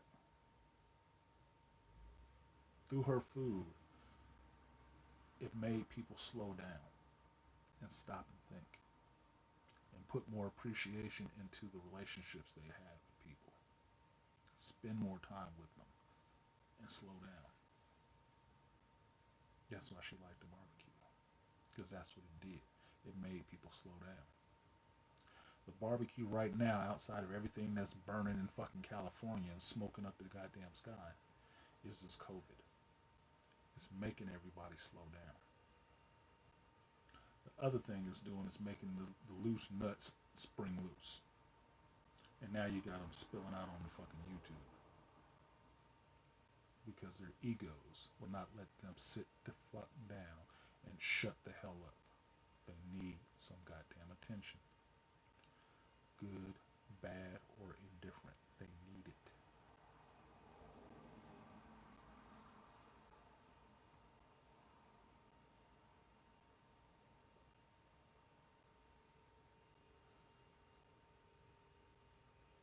So here's the thing. What's up, Serious Killmonger? This is my ask for everybody. I'm at 2 hours. Put something beneficial into this space.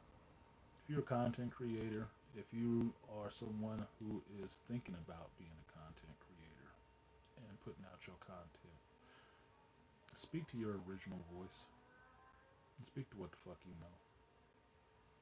Don't go out here trying to copy everybody else. It happens, I know. It may be hard to find your own fucking voice.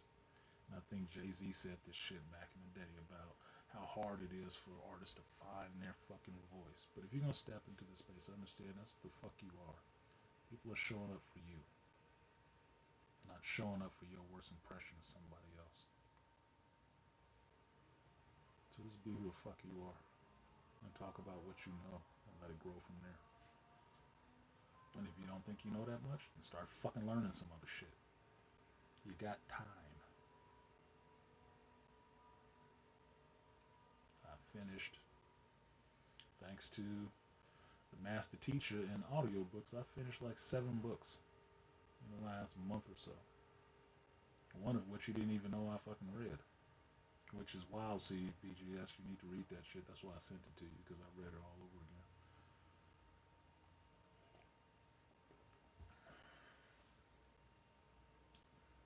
You should be using this space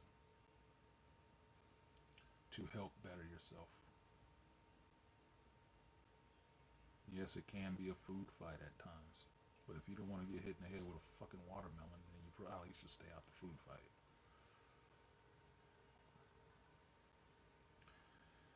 Yeah, serious. I'm sorry for the motherfuckers who lit off a smoke bomb for a gender reveal party and start burning up the goddamn hillside. Because that was some dumb shit. Nobody give a fuck about your kid like that.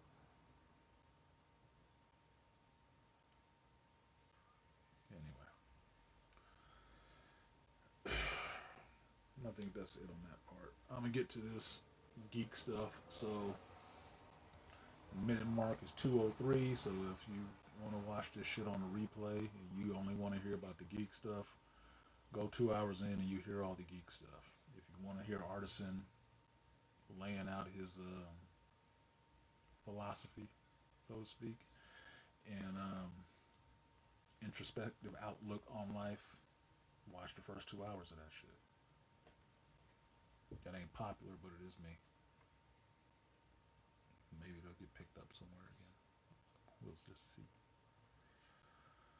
So the next order of business, and then I can get out of here and do something else,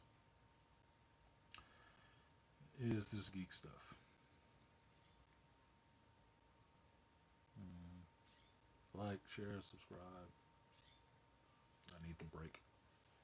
Support the channel if you feel so inclined. Let me just check it just in case. So I'd be respectful of the people who feel like donating. Let's see if we got 2 other people. Thank you, Bishop Red Pill, for the share. The Bishop has spoken and shared the video. Cats, thank you for the Cash App. One-Eyed One, thank you for the Cash App. And Aquateki, thank you for the Cash App. So that is my 5. Thank you, everybody. Appreciate that shit. All the proceeds will go to the computer fund until I get the computer and then I do something else. The geek shit, which could drive some people away. Oh, thank you for that, Ford. Yeah, that's the PayPal and the Cash App. It's all in the description because I'm not using Stream Yards today, so it's not scrolling across the screen. But $ Artisan MC or PayPal me Artisan MC. It's very fucking simple. If you feel so inclined for the Patreon, do that shit too.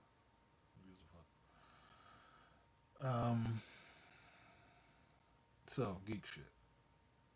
First order of business is The Boys 2. Now, I recorded a video yesterday on these last 4 issues of The Boys, and I got interrupted with some customers yesterday, so the video probably is not that good, and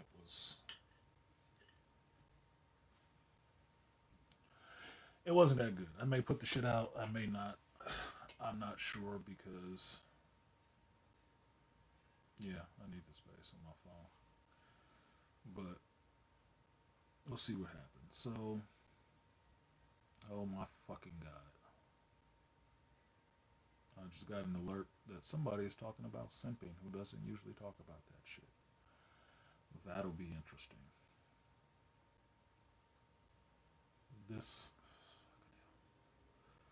I said this shit before. There's a lot of eyes focused on this space and what we talk about over here in this space. There's a lot of goddamn eyes on this space right now.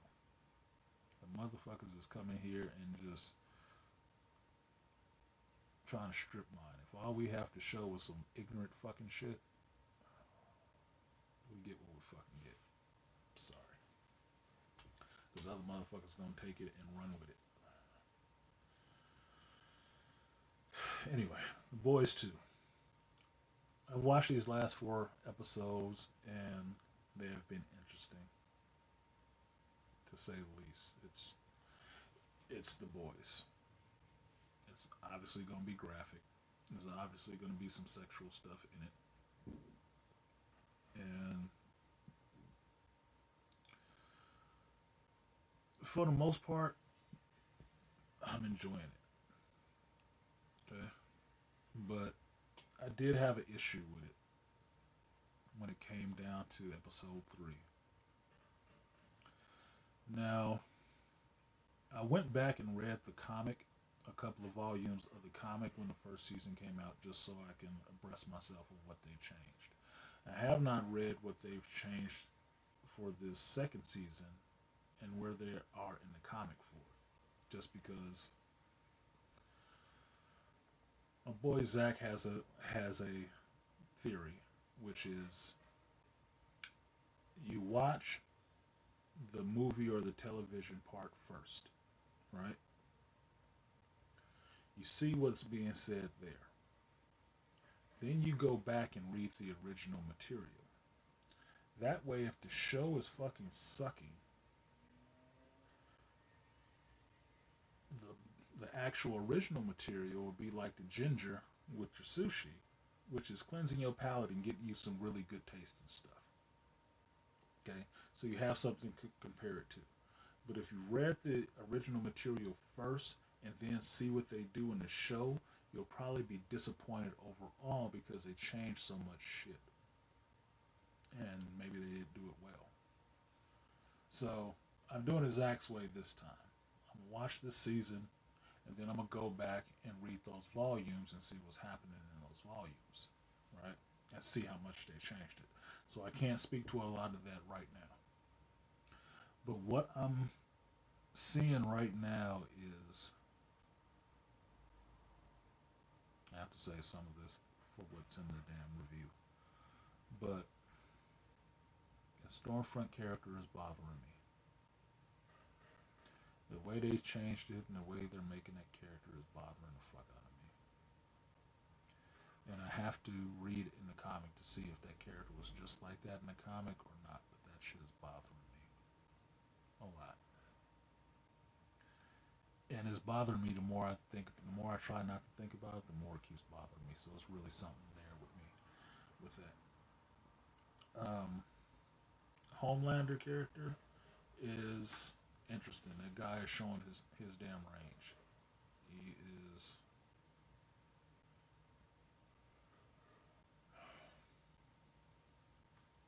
He's not going so much that Brightburn route,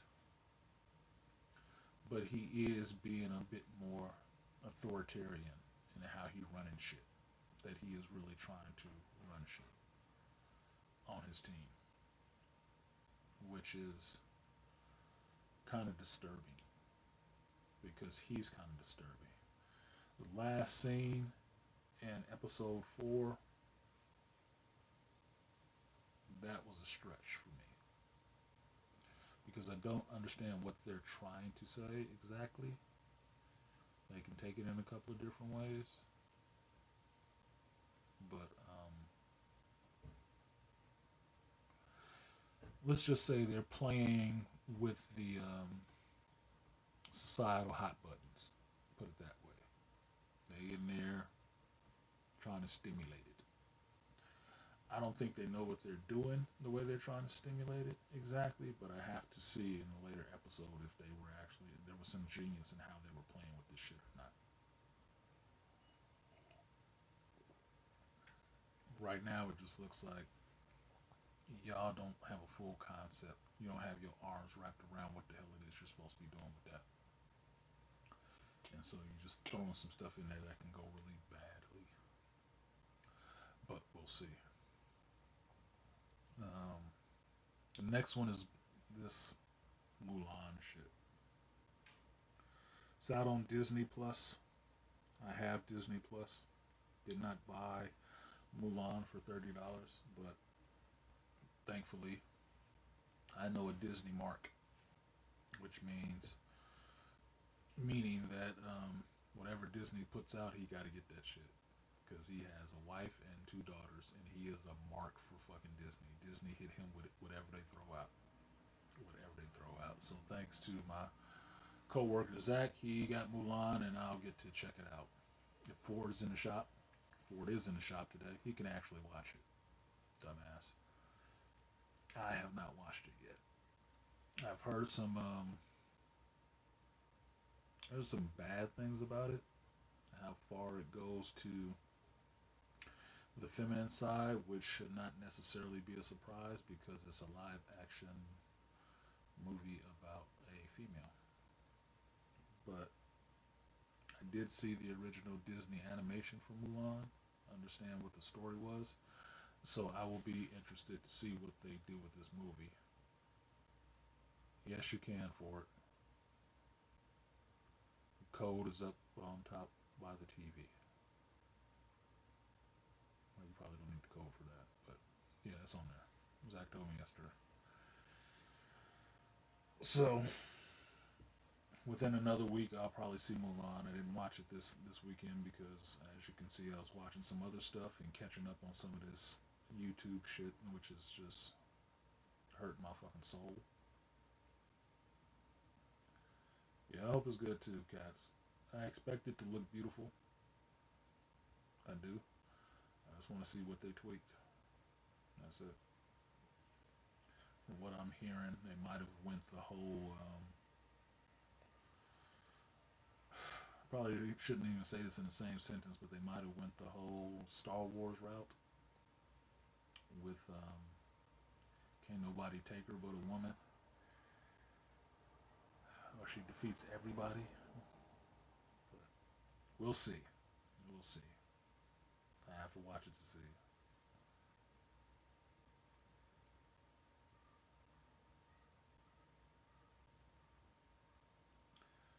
Serious Killmonger, to your question, yes. Yeah. Dark Sith, Game of Thrones, yes, that is in the works. George Lucas is working on that, and that's a game. That will be a Disney. No, it'll be a movie, I believe. These next three Star Wars movies, 10, 11, and 12, which will not happen at the end, they'll happen at the back earlier. So Mulan is out there. Other thing that's out there is this Avengers game. I need to know who got that damn game so I can find out what is the. Look, I heard about the game coming out. I don't know about what the game is supposed to be necessarily about. Now, I can't remember who came in the shop yesterday was trying to give me like a little primer on it about mutants and Inhumans, and the Avengers do something that screws up the Inhumans. I know MODOK is in it. I know Kamala Khan is in it, which is one of the reasons why the game is getting hyped so much, but I don't know the story of the fucking game at all. I don't. I've seen very little trailer footage about it. I got my ass stuck up the Ghost of Tsushima. I got my head stuck up the ass of the Ghost of Tsushima, and I'm enjoying that shit. So if you was up at 3 o'clock this morning, which only me and Dr. Tia-san were, you would have saw me playing that shit and getting the new weapon, which I enjoyed. But I want to play that game. Apparently, it's the next good game. Basically, Destiny 2 reskinned in Avengers. Is that serious, Double C? Are you serious? Oh shit. That's I ain't played Destiny 2. I have it here. Or is that the original Destiny? Thought it was Destiny 2. Still haven't played it.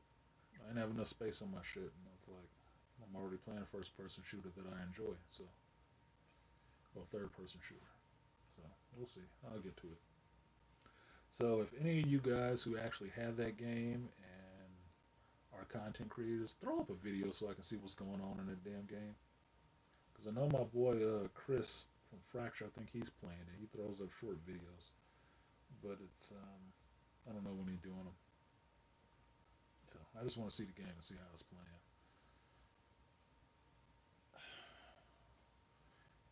Sith was evil. There's no such thing as a Jedi Sith. That's a contradiction. And remember, the Force is not actually evil at all. It's just the Force. How you use it and your disposition determines how you use it. What's the next part? The biggest news that I was actually happy about was this Dune 2020 trailer. Um, I saw that trailer as soon as it dropped, and I could not do a reaction video right then. I could not. And everybody else do reaction videos, and I didn't feel the need to after that. But I'll tell you that the trailer looked good. There were more people in that movie than I thought was in it, and some actors I would actually watch. Now, I can't say I know who the lead actor is. He looks familiar to me, but every time I look at that trailer, I keep thinking Edward Scissorhands when I see him. It's just what the fuck it is. I did see Oscar Isaac in it. Cool. Playing Duke Leto. Cool. Okay. I'm fine with that. He has that. Yeah, we're talking Dune right now. I wish Grinch was fucking here because I gotta see what he feels on this because that was like one of the most revealing fucking streams that I saw that Grinch know a shitload about Dune and like he might be the go-to guy to go about fucking Dune on this shit because he's read all those damn books. So I want to know what he thought about the shit because he's a fan and it's because of his passion of talking about the books that I want to read the rest of Herbert's son's books. So BGS, that's probably going to be my next audio purchase because I did end up subscribing to Audible because of you. So I need another series to get through. I think that'll be it. I can do Dune before the movie comes out. But yeah, Oscar Isaac in it. You got Jason Momoa in it, which I didn't even know he was in this shit. Like, oh damn. It's fine if it's a standalone movie for it. They don't have to go into everything because that's a lot. They're probably saying a standalone right now to see what response they get, and if they get a good response, they'll go back and do a sequel. Best believe. They're not going to leave no money on the table like that. You don't get into the Dune shit without trying to go in for at least two. First half of the first book, that means they want to do a sequel. So you got Jason Momoa in it. You got Oscar Isaac in it. You got Josh Brolin in it. Which Josh Brolin is funny as fuck to me because if any of you guys remember, Josh Brolin was in the Goonies. That motherfucker has been interweaved in all my geekness forever. Josh Brolin stay up in my geek sphere. Like, this motherfucking boy.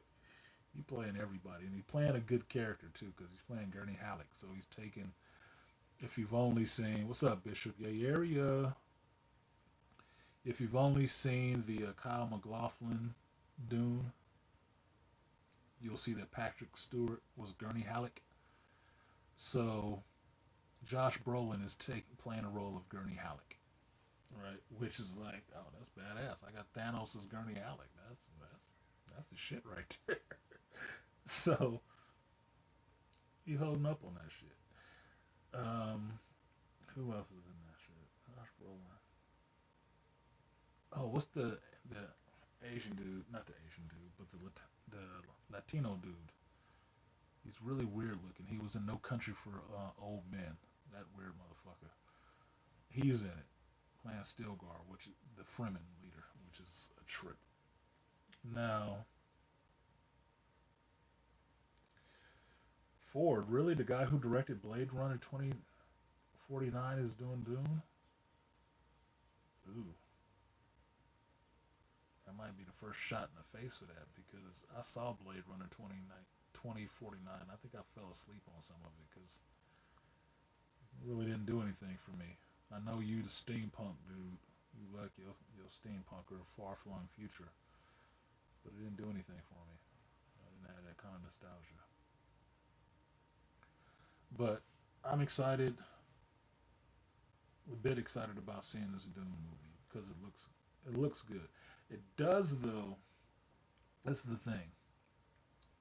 It does have the feel of the sci-fi Dune show because looking at some of the scenes, it looks like it's like almost television low budget. It does. I didn't see a lot of redesign on the sandworms. They look a lot bigger, but sandworm is the fucking sandworm. They don't need to change that shit too much. But I'm interested to see the movie. I do like the title design though, which is new. The gender swap. I was talking about this on Art of Idmore yesterday. The gender swap of Liet Kynes, not that big of a fucking deal, but it gender swapping that character helps you explain why Zendaya is in here playing Shani. That's all. That's all it does. That's the whole point. To me, that's the whole point of that shit. So, is it a big deal? No, that character dies quick. Yeah, they were doing some underground shit, but whatever. The character's gonna be dead and gone, and that's gonna be it. Zendaya being in it, being, you know, Paul's fated love or whatever. Does that matter? Not really, because Paul still ends up marrying the princess, doesn't he? I believe that was in the book as well. That he ended up marrying the princess Orlan or whatever her name is. And Chani is like his real love, but the princess is his actual factotum wife. Whatever. What I want to see is the Fremen. There's a couple of things, and since I've now gone through the foundation and I can see what things were pulled from the foundation into Dune, there's a couple of things I'm looking to see. I'm looking to see the shields, how the shields look. That personal body shield thing. I want to see how that looks because that was one of the things that was really stood out in the original Dune movie to me.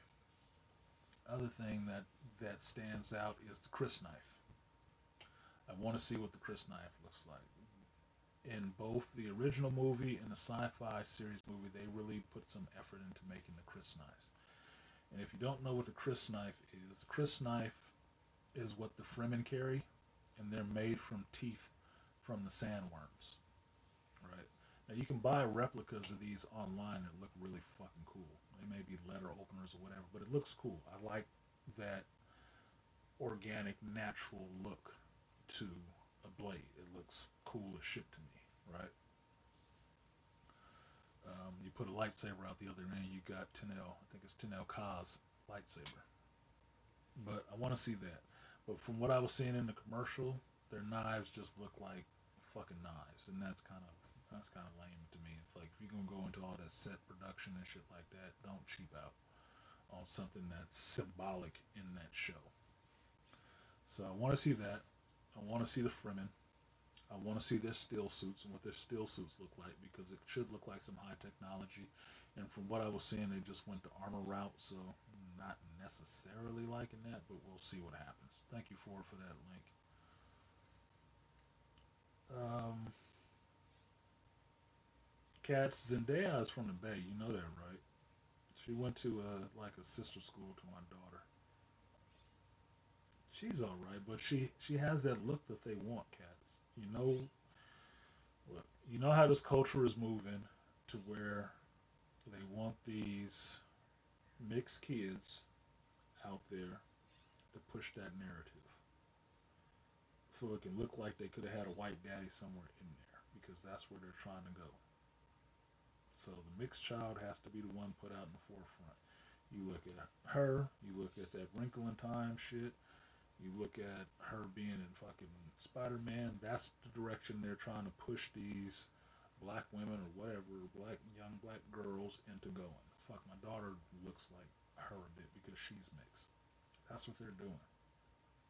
Okay. Like I was telling my friend last night, this culture is through with black folks. They figured they ain't got all they can get out of you. They done with you. They want your ass gone. Black men especially. You hold way too much fucking masculinity that they can't control, they cannot contain, and they women like it too goddamn much. And like we were talking about earlier, motherfuckers will push you out the way so they can stand on top. That's what the fuck it is. So you gonna see this shit unless you can take over this culture and start the work of changing all this fucking narrative. It's gonna be going forward for another fucking 10 years at least. At least. So what we do here in this manosphere can help change that, but it takes time. Even the fucking Selden plan took 1,000 years to come to fruition, and them motherfuckers was fucking it up the whole damn way.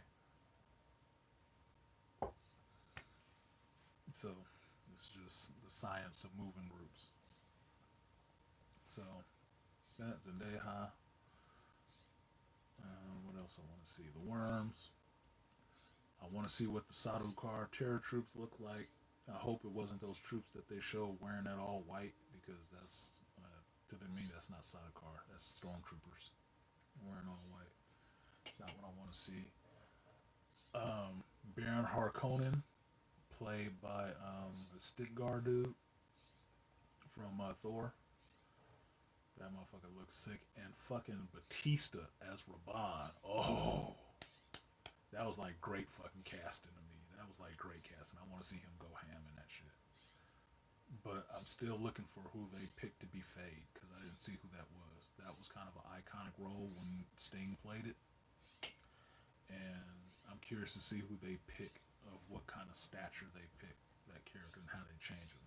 If they gender swap that one into a girl or something, I don't fucking know. It'll be interesting to see. Yeah, we can get that one. That can act. She acting like something.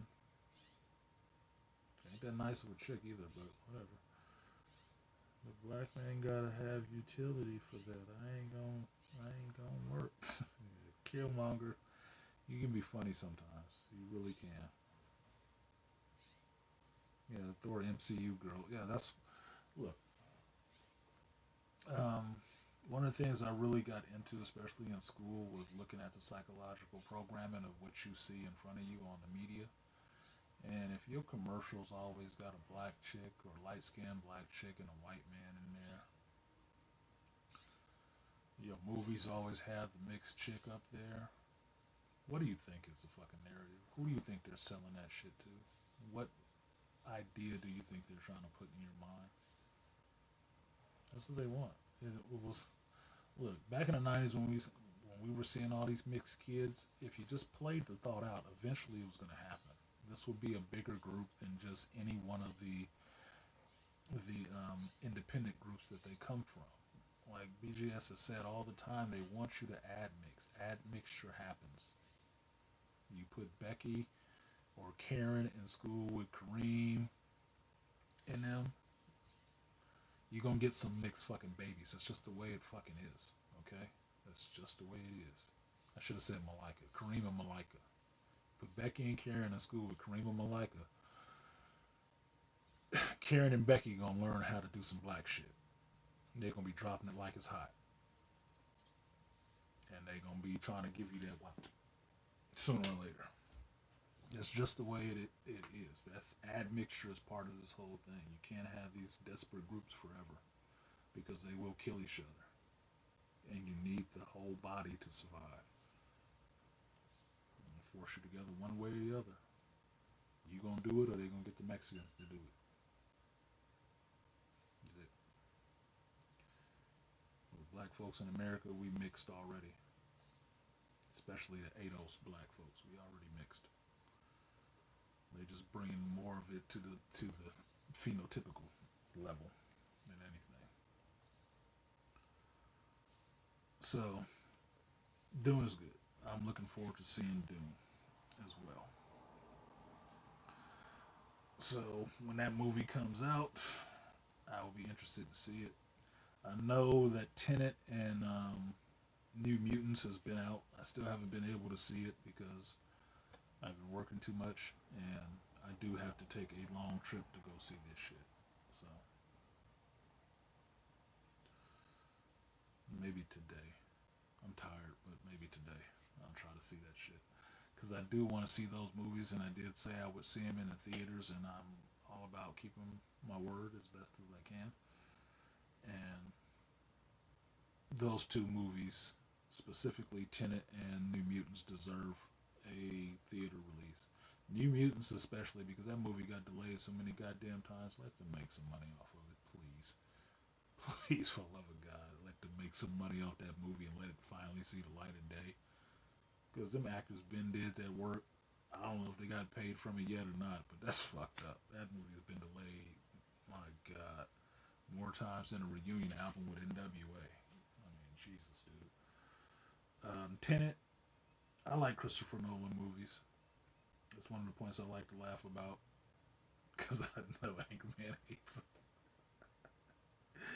But I like Christopher Nolan movies, and Christopher Nolan is right. His movies play better on the big screen. They do. Inception is good. It's a good movie. You can watch it on the small screen. Yeah. If you see that shit on like an IMAX or something, completely different movie with the sound and shit. Completely different movie. Interstellar, same shit. That dude is a filmmaker.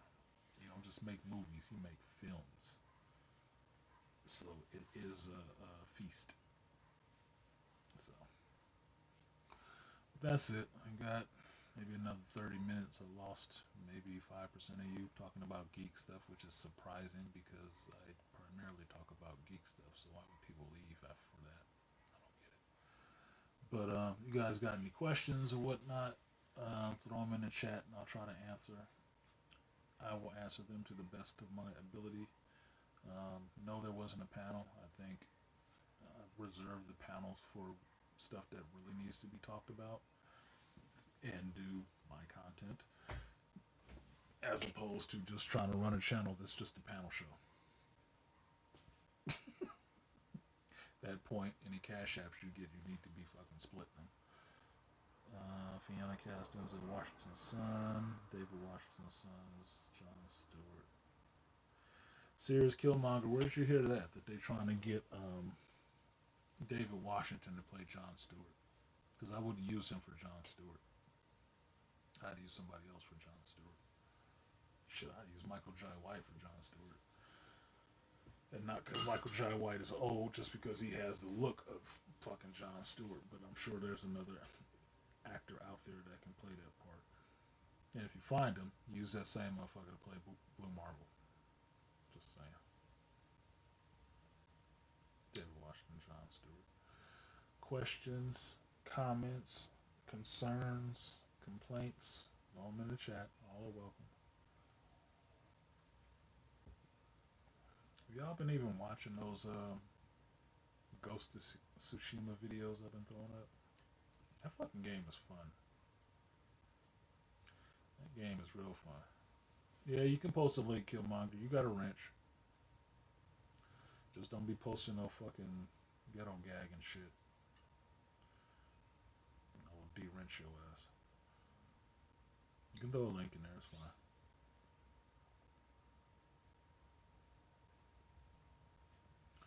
See if there's any cash apps I need to read. What you got? You ain't got nothing, Malika?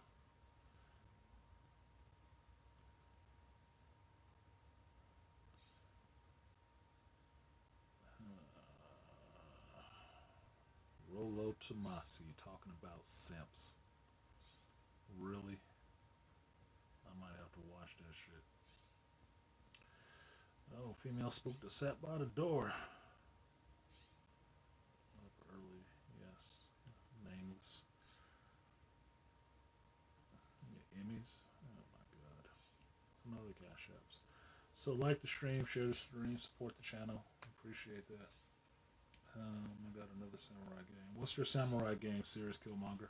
Throw it out there.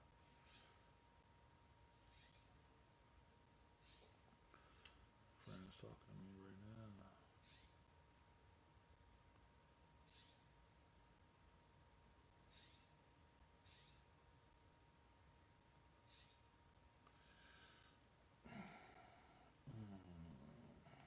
Let's see.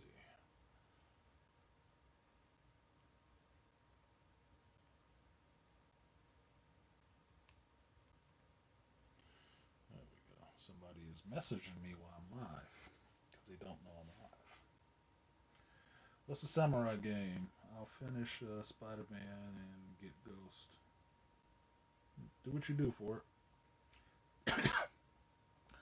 Malika, no, I did not hear about a Highlander movie reboot. Who's. You know, when I realized Hollywood was out of ideas, when they start being serious about comic book movies, that's when I realized Hollywood didn't have any more ideas. So now they're in regurge mode. Serious Killmonger, I don't know shit about Candace Owens, and I've only heard her come out of a few YouTubers' mouths. I didn't know who this chick was, and I wouldn't have known anything about this chick if they hadn't said anything about her because she is not important to my life at all. I give her no shine or attention. That flower should die. Some of these people, if you stop paying attention to them, they will go away. It's like this shitty ass, this Cuties movie, right? That movie is getting more views trending because more people keep talking about it and having an outrage about it than it fucking deserved. I'm not gonna see it. I don't need to see over sexualized little girls. I think that shit is sick. But it's been going on for a long goddamn time. So watching a bunch of little girls running around the stage like, I don't know, that last video from one of your favorite female rappers. You surprised? Where do you think they learned this shit? And how long do you think they've been doing it? It's like I think I said it last week. I watched that WAP video. That was like the pole dancing all stars. That was a video? I thought that was a porn.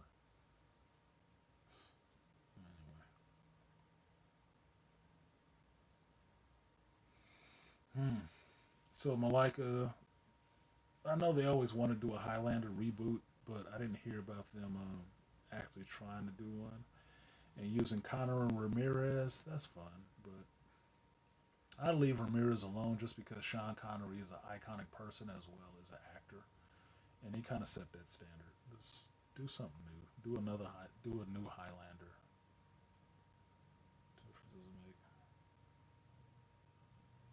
Yeah, Cassie, you don't want to be mad for 2 hours. I don't want to give him that shine like that. I mean, we do it here on YouTube all the time. You don't say people's name. You don't direct traffic to their videos because you understand by saying their name, you drive people to see it because most people want to see what the fuck you're talking about. So you make it more popular based on false inflation. It's inflating because people are just seeing what's objectionable about it and not just being objecting to it. Put it that way. To me, it's like a restaurant. Somebody comes out and says, damn, this restaurant serves shitty food. I got it and it tastes like shit. Really? And everybody runs to the restaurant to buy the same thing. Just looking, yeah, it does taste like shit too. No, don't buy it. You just help them by buying that shit. You realize that? Oh my God, dude.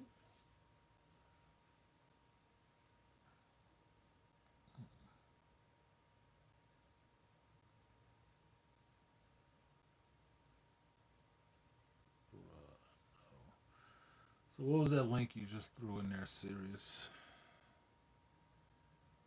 Here it is, my guy.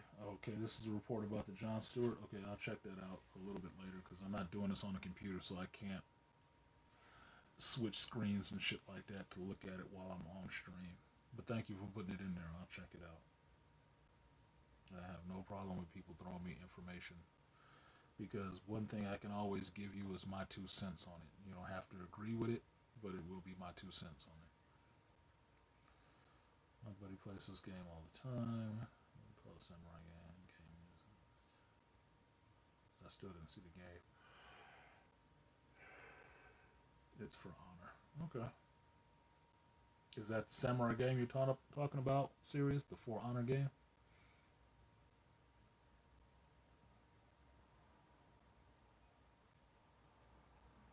Possibly.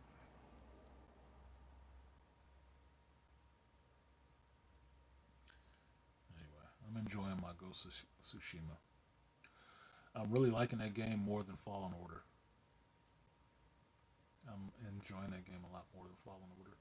And I was running around on the game last night because I got off the phone with my friend and then just played out another little mission and just streamed it because it was I got to some place that was new. And just running around in that game and doing different things, it was more fun running, jumping off of cliffs, hanging on to stuff. It's easier to play. The controls are easier to play and it's more fun than playing Fallen Order. I like my Star Wars games. I do. But sometimes they put too much controller shit into it that makes it difficult to do the simplest things, and that's fucking frustrating as hell.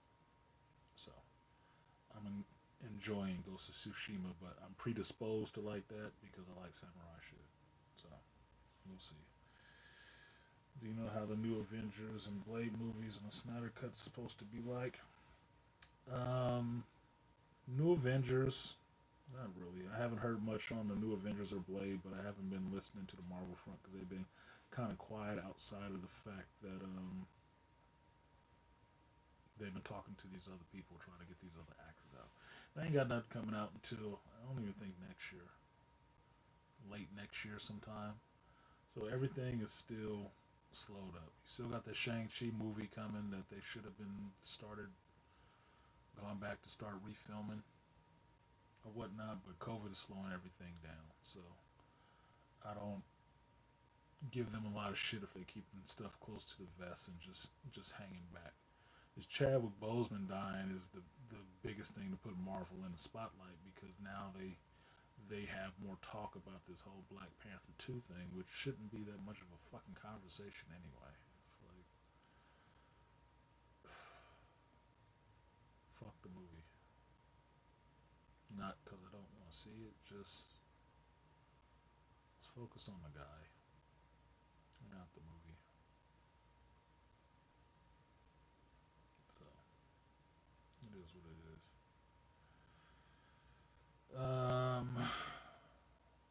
Snyder Cut, it's coming. It'll come next year. I'll watch it.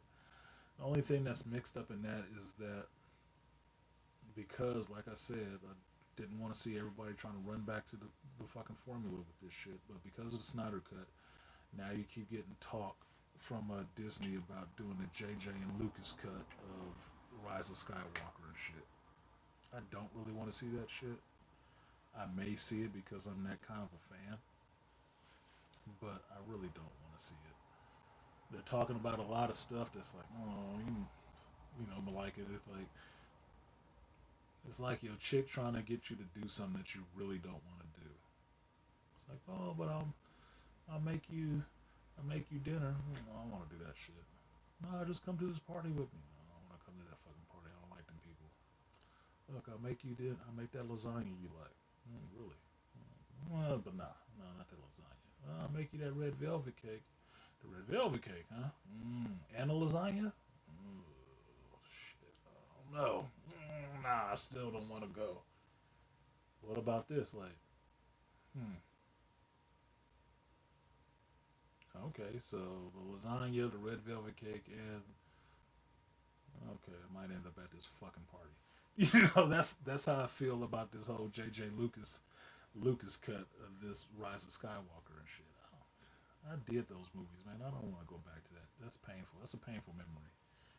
I don't want to do it. I don't want to do it. No, no pineapples, pineapples, nigga, pineapples. Just move ahead. Let's just forget about it. Let's not go back to that place. That's where it lives. Shit. Gonna take me back to dairy and get me eaten. Oh shit. So yeah, that's kind of fucked up. Serious Killmonger, Bad Boys 3. What's your opinion on Bad Boys for Life? Bad Boys for Life was kind of Bad Boys for Life to me was the last hurrah. It was the last hurrah for Martin Lawrence and Will Smith doing those characters. Because basically what they did in a CSI Miami kind of way is just handed that franchise over to a bunch of other people who you didn't really know. The multicultural cast with the female lead running that whole crew, and Mike Lowry gets to be under her and following directions of her with a bunch of young new people. Okay, so you trying to do the Mission Impossible thing or what? I don't fucking get it. I don't think that should have happened in that movie. I think Mike Lowry and forget Martin Lawrence's character's name should have been detectives and been at a higher level than that chick, but it didn't happen that way. It was fun, but it is what it is. I think that was the last hurrah for that shit. I think the next movie will be all those new cast members they introduced and Will Smith added in. That'll be it. So yeah, cats. I kind of liked it, but they did just swagger jack fucking Mike Lowry and gave all that shit to the Latina chick. Yeah, she taught him all that shit. She made Mike Lowry like, oh, really, really, nigga, that's fucked up. That is fucked up. And now you got your crazy kid out there, you know, on the crew too. Okay, that sounds like some Mission Impossible shit. But okay, whatever. It's a movie. It's only been a year since the attack on your senses. Yeah, it almost has been. And they're trying to go back in 2023. They're trying to go back and put that shit back out again. It's like, that's not going to be enough time. Why don't you leave that shit like it's radioactive and never go back to it? Like it has a half-life and you ain't going to get close to it. Just leave it. So let it be. I still say they need to follow my fucking advice and just have Kylo Ren wake up from a dream, or Ben Solo wake up from a dream, and all that shit never have fucking happened. Just been a force vision of the future, and take it in a different direction from there. That'd be the easiest way, and it's less writing. But what do I know? I just watch these fucking movies and read these books and live in this universe a bit. Shouldn't make any more though. They gotta make more, cats. They gotta make more. Mickey Mouse leaves no holes unpimped. They gotta get out there and earn their daily bread. He didn't pay all that money for them to be sitting on the fucking shelf talking about my feet hurt. Get that straight. Get your ass out there and make that money. The House of Mouse been closed down for a little while with this COVID, and they need to recoup some of them funds. So, bitches gotta work.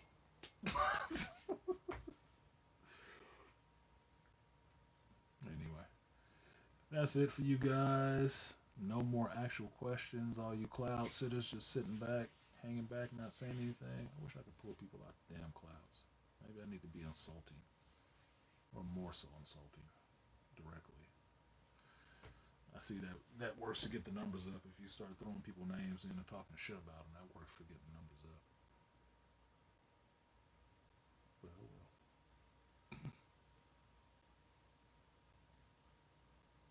No, they don't. Leave on a high note.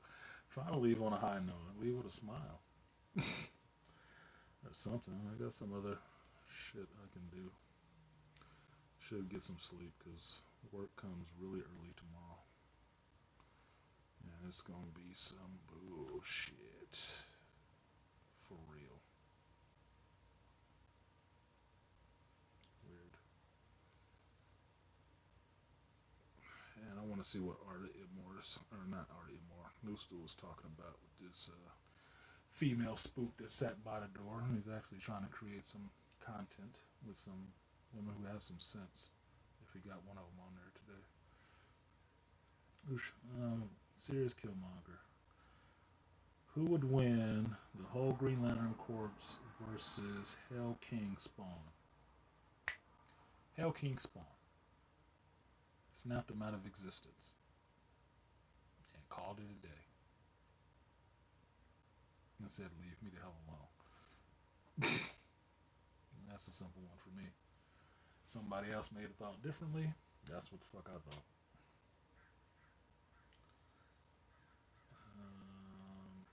What else y'all got? Is that it? I'm liking on nothing else. I hate overlap. Overlap kills streams. Alright, so I'm gonna repost your link under this. Okay. Don't do no goofy shit, serious. Seriously, don't do anything goofy. Serious. That's divine spawn, bro. Cool.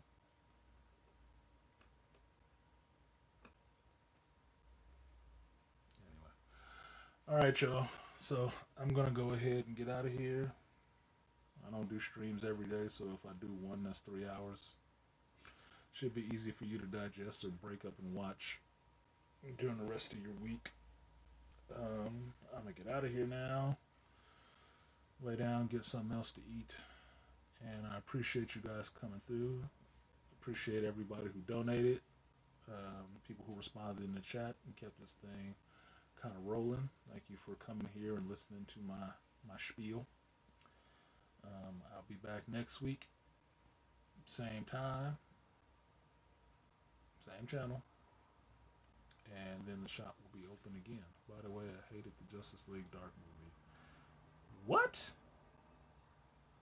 Maliki, you gotta stop trying to drop bombs at the end of a fucking stream, dude. What's wrong with you? I know you ain't over there doing nothing but eating a damn sandwich. No, bitch. You hated the Justice League Dark movie? There you go. You would have said that shit earlier. I might have opened up a chat so we can get you re-educated, homeboy. That shit was awesome. I know 3 people that disagree with you. 4 people that disagree with you. You might want to go back and watch that stream. I don't know enough about Spawn to make that choice. Yeah. Anyway, for it.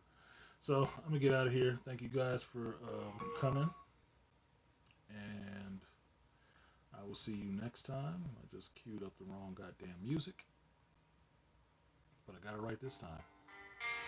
So, peace. I will see you guys next time. And the shop is now closed.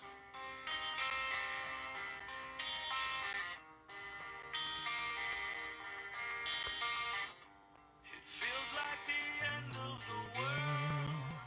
What happened to peace here on earth? It never gets better but worse. It feels like the end of the world to me.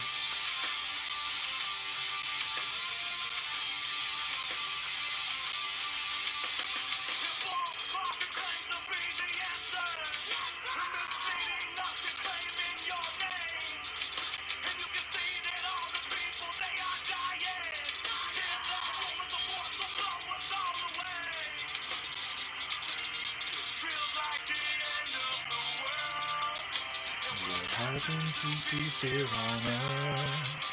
It never gets better but worse. It feels like the end of the world to me.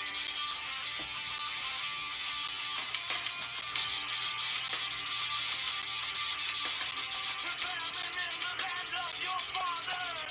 Feel the young giving birth to the dead. In these tribulations, preach his kingdom. And this is how you know that it's the end. Feels like the end of the world. What happens to peace here on earth? It never gets better but worse.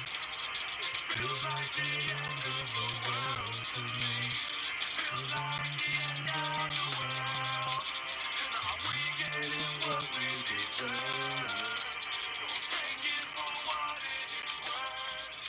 'Cause it feels like the end of the world to me.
Feels like the end of the world.